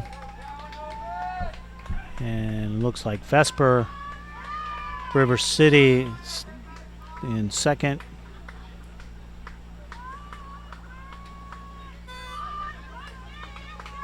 And the Seven River crew.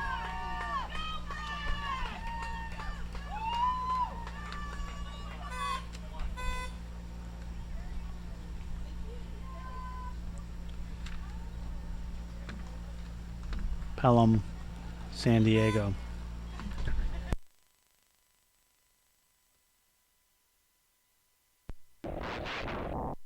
Race of the day, 6-boat mixed E double.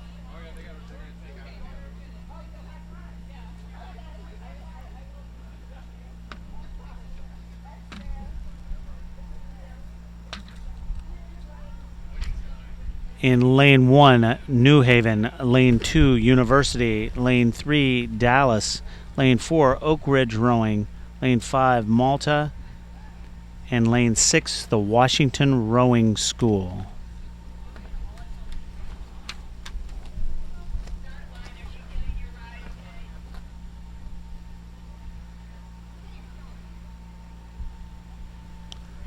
And looks like the early lead is the Washington Rowing School with lane 5 Malta and lane 4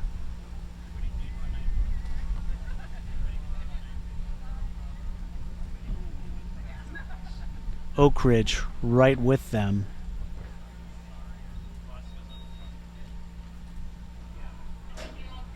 And then lane 1 New Haven and lane 2 University challenging for the lead. It looks like lane 3 Dallas has taken the lead. Washington Rowing School has dropped back.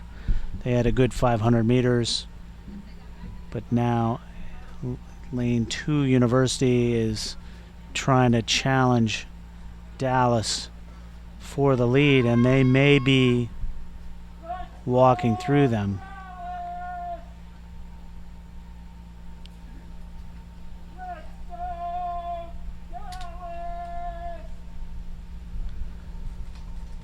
Pretty good race here.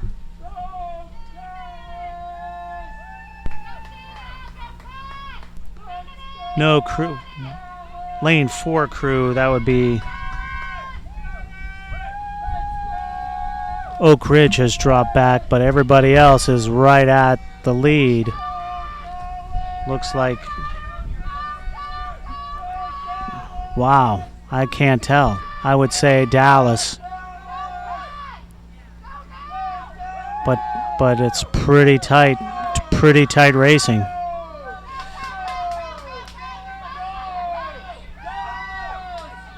Looks like Dallas. Looks like University for second. There's Dallas, University, and Washington Rowing School with a big sprint.